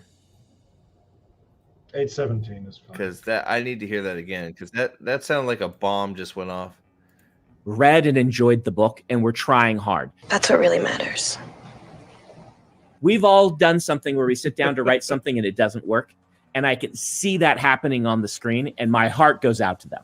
Hey, sorry that took forever. Now it's time for the good stuff. There are some times when people make something and it seems so opposite to the concept of the original that my heart does not go out to them. Shall we say? Who could that? That he is talking about Wheel of Time. I know 100%. But he does not. No, he didn't say it. tongue in cheek, right? He does not. Holy fuck, dude! He just told them fuck off. Yeah. I have no other way to interpret that. He just didn't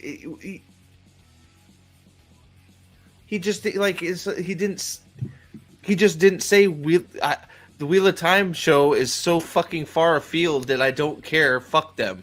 Like that's basically in Steve language. That's what he just said, but he left out Wheel of Time. Fuck. Congrats, Eldan. That's awesome. Nice. What's up, buddy? All hail the Lord Dragon for sure. So we're checking out Tex-Mex made a video about these comments Sanderson made. It's really great. I'm sure you're already subscribed, but if you're not subscribed to Technically Mexican, get over there. Give him some love on this. All right, we continue. I wonder. My heart does not go out to them, shall we say? Mm-hmm. I don't know. I have.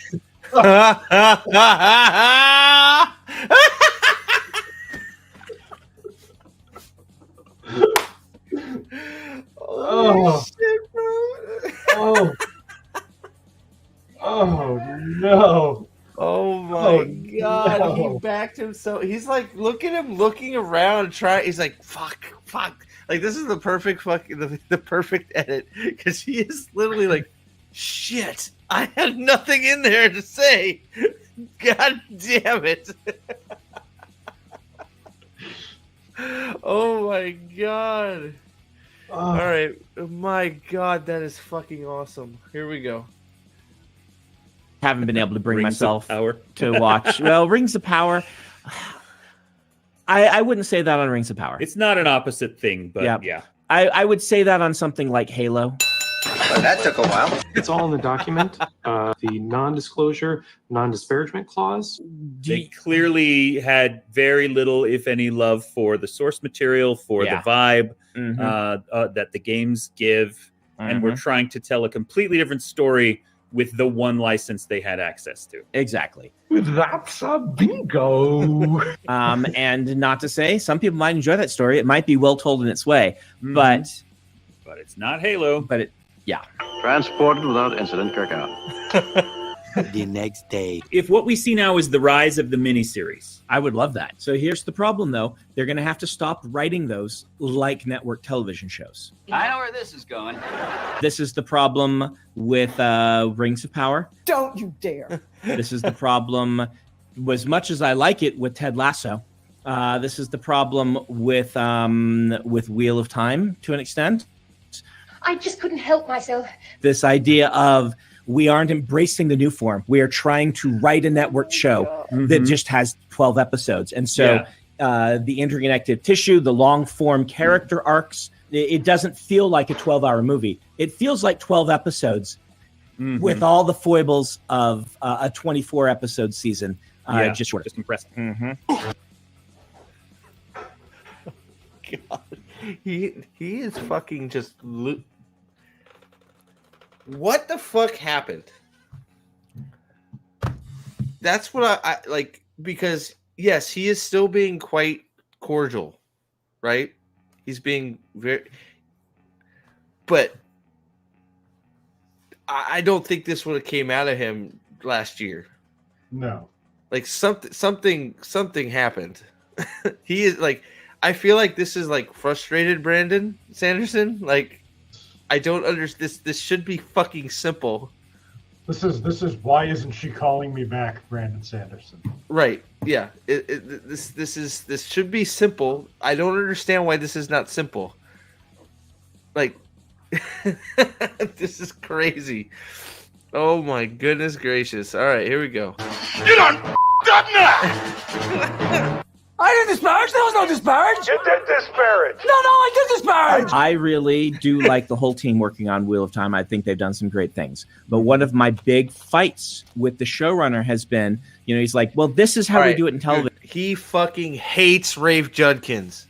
He fucking hates him. I don't think he hates him. I think he thinks Rafe Jenkins is an idiot. When you Okay, say probably right. Yeah, I don't know. Yeah, when you're talking in that community, and the Mormons are a little bit like the Southern Baptists. Bless his heart. Means this guy is a fucking retard who shouldn't be put in charge of running a porta potty. Yeah, I think that's a better way to put it. He thinks, Aldan agrees too. I think that is definitely a better way of putting it. He thinks he's an idiot. I think you're both right. I take back my comment. Your comment is much better, both of you. So, he shook his fist. Did he shake his fist? I'm going back. Let's go back. You did disparage. No, I did disparage. I really do like the whole team working on Wheel of Time. I think they've done some great things. But one of my big fights with the showrunner has been, he's like, well, this is how we do it in television. I'm like, but this is how we do it in long form storytelling, right? This is my big problem. The scripts are never done by the time they start filming. And that really bothers me because I can see it in their storytelling. That one got out by mistake. Say what you will of a long-form book series like The Wheel of Time or something. If you pick up one of those books, Robert Jordan had a chance to revise that whole book and create make it exactly what he wanted it to be for you, rather than, even if some of the stuff he came up with off the cuff while I was working on it, he got a chance to integrate that all. And sorry, this is a very interesting conversation. Because I haven't seen his friend like this either. His friend. So I don't talking off about Rings of Power was. Yeah, I don't. Something has fucking happened. It's Dragonsteel fucking like the company. What's up, Flopsy? You good? All right, brother. Something has occurred. Something has occurred, or somebody has shunned him, or something has gone on because. I have the dude on the right, this guy here, is usually all bullshit. I like this, I like that. At least from what I've seen of him. Now, granted, it's not that much. I have trouble to the point where I had trouble watching these, and I stopped watching a lot of them because all the fluff that came out of him. There was so much bullshit fluff coming out of his mouth. I couldn't fucking stand it, so I stopped watching them because I was annoyed. I think the one takeaway you have to take from this is that guy is Sanderson's normie. So that guy is his job is dependent on Brandon Sanderson liking him. So if he's having a significant change in attitude, that means that Sanderson was getting annoyed with him standing for the stuff. Yeah. And I'm also, I heard a rumor recently that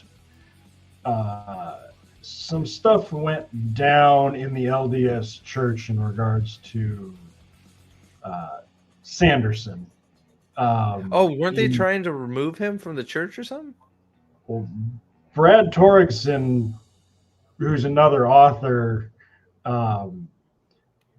basically popped off and said if the LDS was serious about being the LDS church, then Sanderson needs to be excommunicated for his stances on the LGBTQ plus stuff. Wow.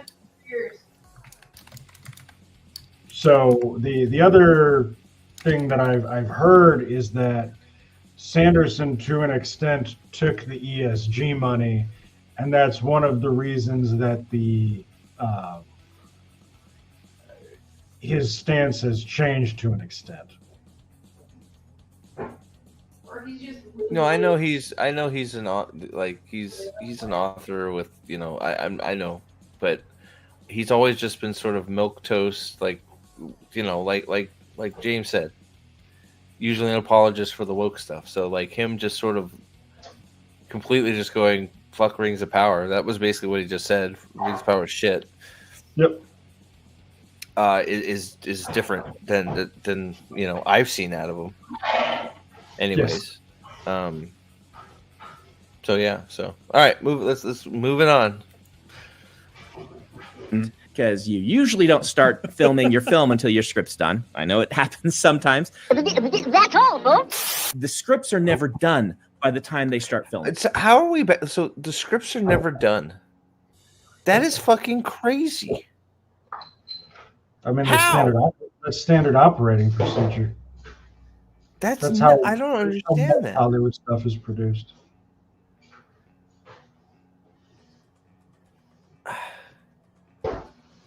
That's nuts to me. God damn.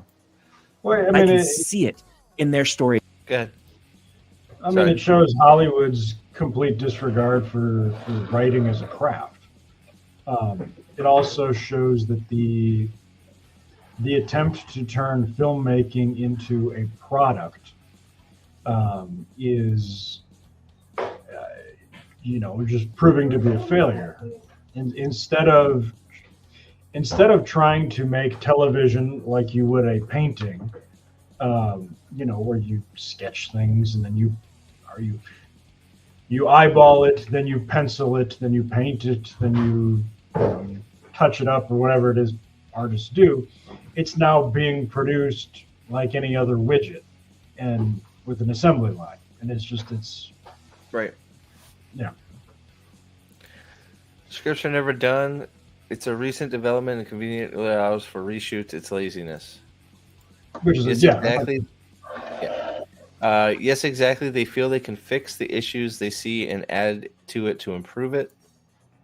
Yep. How were early streaming shows like Walking Dead, early seasons, Dexter, Breaking Bad done so well? I don't know. I mean, I would assume not written by committee, and I don't know.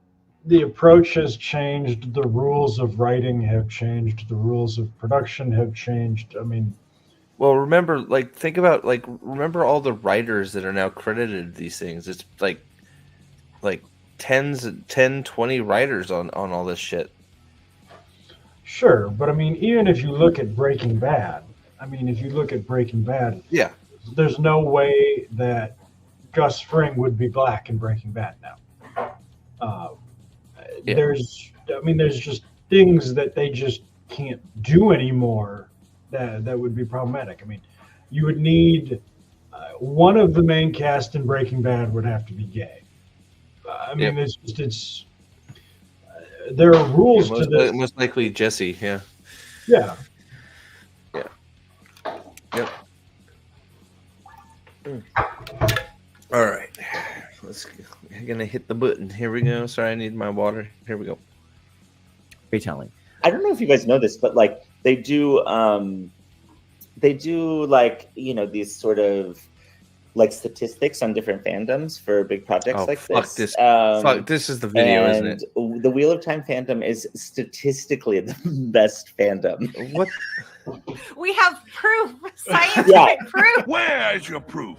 Where's the evidence? Just because you keep saying it doesn't make it so.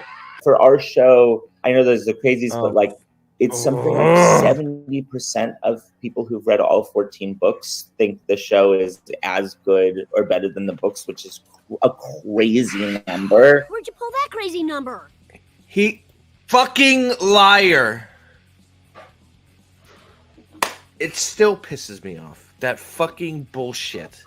So the wild thing about this for me is I'm fascinated.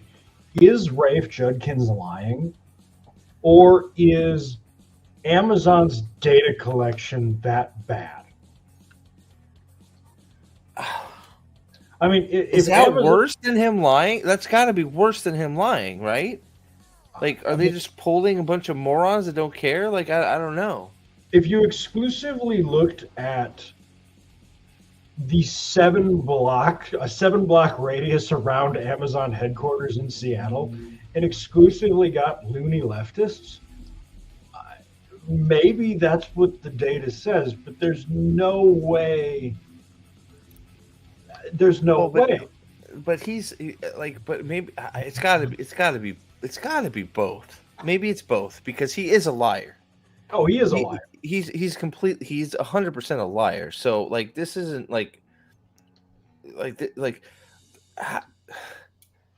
Wheel of Time is statistically what the fuck is that? How do you quantify that? You can't. Like, okay, I'll raise you. The Lord of the Rings fandom is the best fandom. You could. I mean, if you were to say what we define as a good fan is a minority LGBTQ leftist, and everybody else is a bad fan, I could see that. If they just did straight up intersectional rankings of fans. Oh, man. They're all liars, thieves, and assholes. Yep. Stats have been padded, possibly, or it's just a straight up lie. It was probably a YouGov poll, laugh out loud. They always pull 70% something in support of current things. There you go. See, what I find interesting about this is there's no way that they pulled a statistically significant margin of Wheel of Time fans and didn't get somebody in the Reddit or the Discord or whatever. Like that's 70%. Like, God, fuck me, dude. Like, I just don't know. I don't get it. I don't, like, there is no fucking way. It still pisses me off because we don't like the bullshit that you've done to our fucking story. We're the crazies. That's still the shit that pisses me off, because the number's a lie. We all know the number's a lie, whether it's bad statistical freaking gathering or him just outright lying about it. But him going, oh well, for not liking it, you're crazy. It's because it's we think it's good, so you're nuts. You're a fucking crazy person for not thinking it's good too. It's like, dude, F off, man. That's no, like. My opinion is just as valid as the ones that are not in their head going, oh yeah, fucking Moraine is kissing someone. What the like, fuck you, man. More so because you don't have pronouns in your bio. Yeah, well.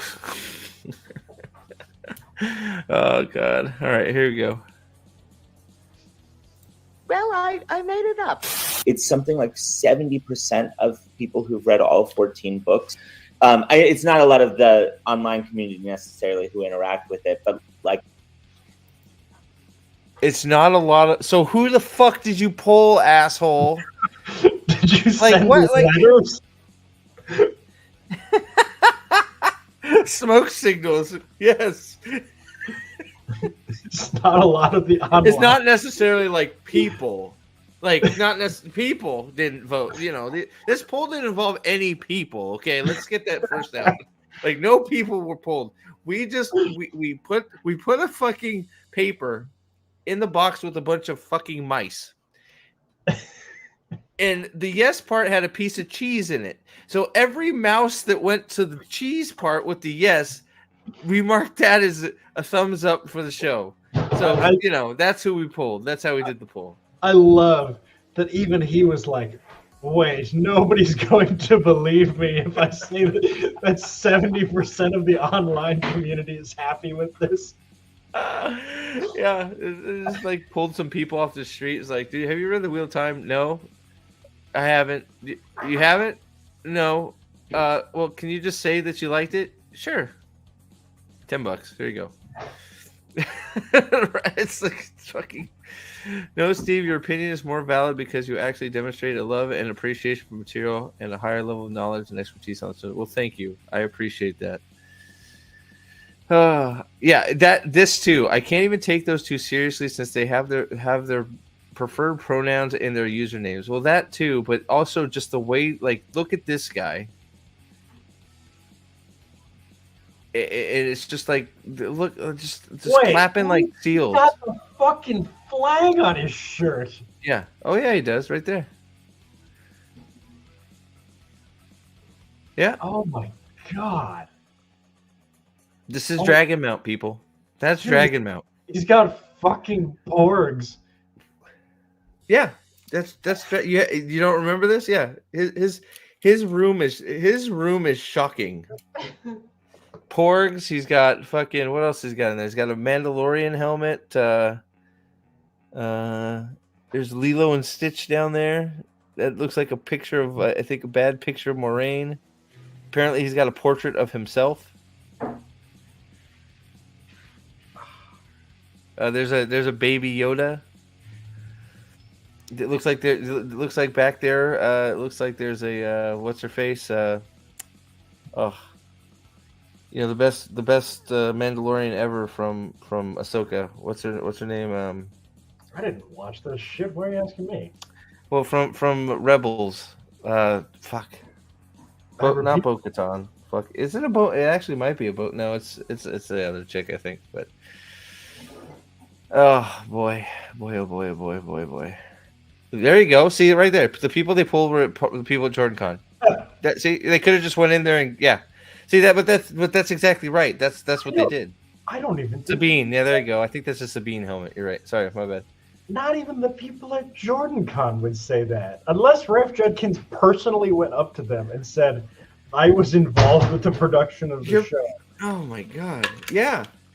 You're actually right, because there were some pretty good questions at the end of that panel that they just avoided. The number one thing, my number one takeaway from that Jordan Con that I attended 2 or 3 years ago, or whatever it was they don't actually like that shit. Like, they want to like it more than they like it. Yeah, exactly. I remember that. Totally. Oh boy, I don't know I don't get it. I don't understand they. So how are you? You're two people. I don't understand. I will never understand pronouns. I'm not even gonna fucking try. But you know what you should do? You should hit the like button, because we got almost 30 people in here, and I got 23 likes. Come on, y'all. All right, here we go. Let's get to the end of this. Of the wider world of people who, love Wheel of Time. Oh yeah, trust us. 70% of book readers like the show, as long as you don't include any of the people who don't like the show in the statistic, like you. 70% of people who've read all 14 books think the show is as good or better than the books.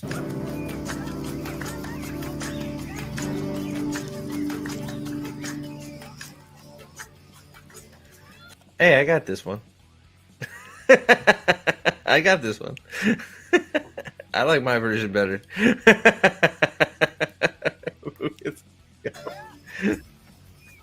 Hello.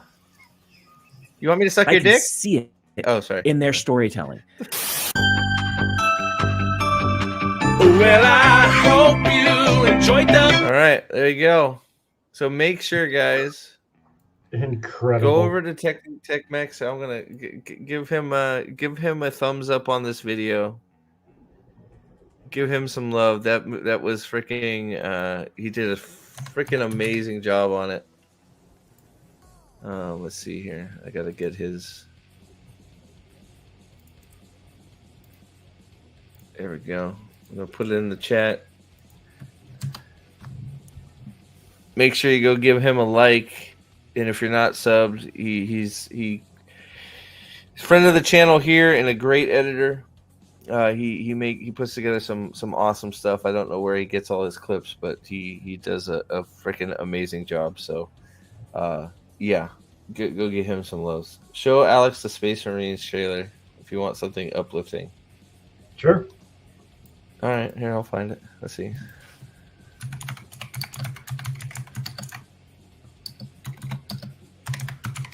All right. Oh, shut up. Is it going to take me to Liberty Bibberty? All right, there it is. All right, I got it. All right. Yeah, this is looking good.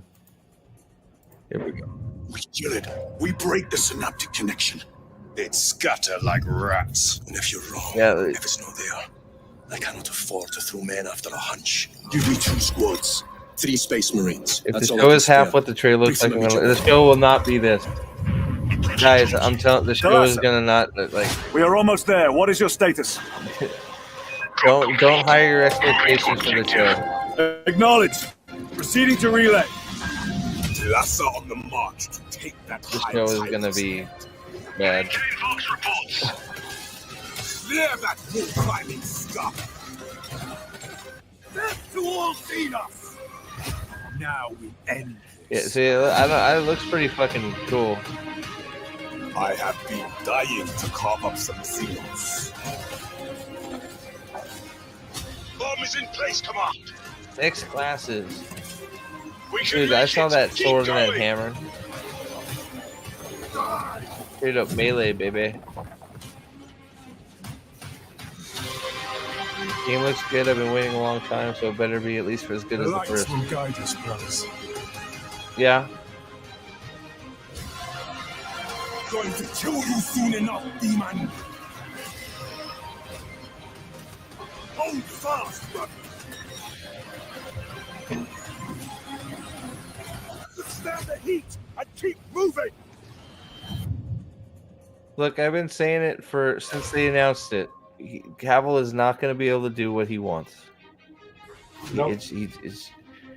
It's just he's not. Like, and we all know from. So yeah, that looks pretty sweet. Yeah. Yeah, that looks good. I'm looking forward to it. Yeah, I'll try it for sure.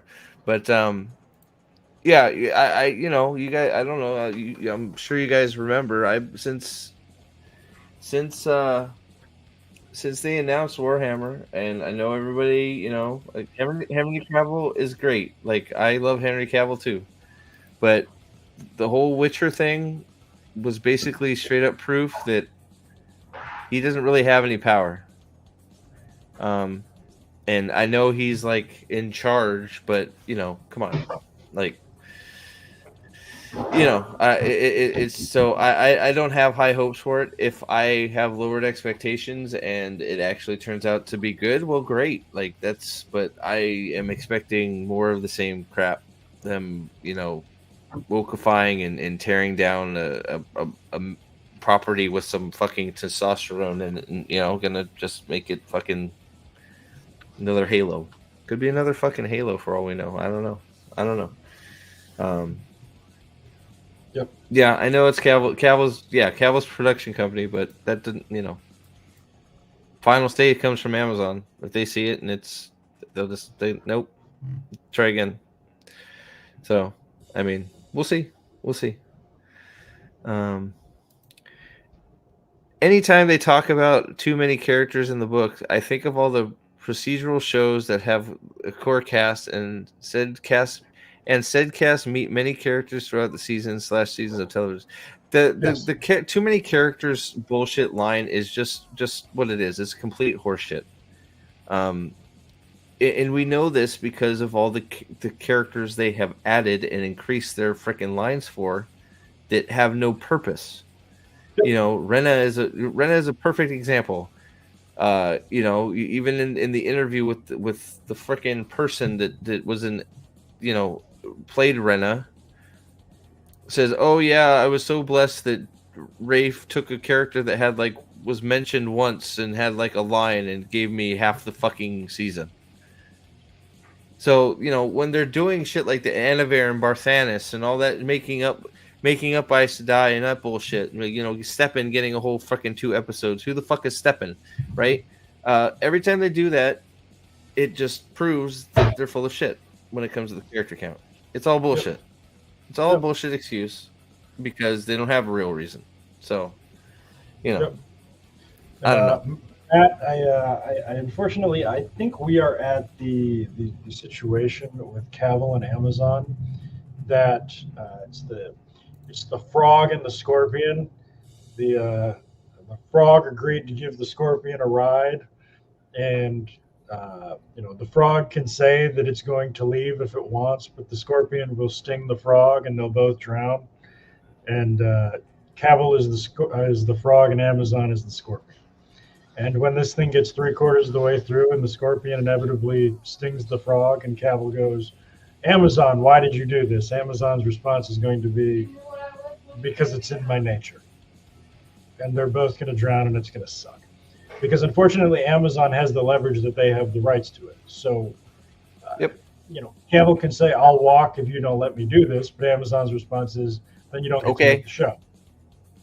Amazon's response is, "Okay, bye. Would have really loved to work with you, but you're being difficult. You can on your way." He said the same thing with The Witcher, and he walked. And there's still a 4th season. But there's not going to be a 5th. That's true. They didn't change The Witcher.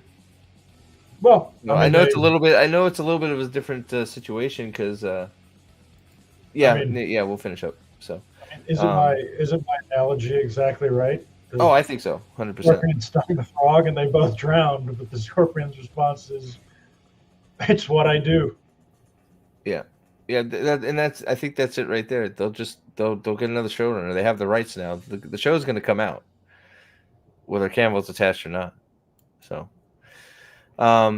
yep. But so we've been going for a while. So thank you all for being here. And this was a long one. Alex, thanks for hanging out the whole time. Please make sure you guys hit the like button on the way out. I need all the help I can get. And please, Technically Mexican was kind enough to let us watch the video. Go make sure you give him support because it was a great video. And we may be doing some gaming stuff tomorrow on the White Cloaks channel. We'll hopefully we can get that together. So if you want to hang out as we do whatever we're gonna do, keep an eye on that. And we'll I think. Oh, check out the Red Hand Discord because we came up with the thing while we were doing the looking at the article. We're gonna explore the 25 worst. What was it? The 25 worst characters. The 25 characters that are the most different from book to show. We're gonna make our own list, 25 long, in response to Screen Rant's terrible list. So, thank you, Amanda. Thank you for joining in the comments. It's good to see some new names in there. I appreciate it. Thank you so much. I know it's hard to be a chatter for the first time sometimes, so welcome. And I'm glad that glad to see you commenting. It's always nice. So, thank you all. There you go. Trips on it. So, thank you for being here. Consider becoming a member to support the channel. Appreciate the $5 spend. Thank you very much. I appreciate that very, very much. It helps so much with all the things that I do for the channel. So thank you so much. And we will see you very, very, very, very soon for the next thing. So until then, have a great Memorial Day weekend and be safe. And we'll see you very soon. We'll go out on... Boop, boop. There we go. Bye, guys. This stream is brought to you by... Have you ever been misunderstood? A puppy in a rage monster's body?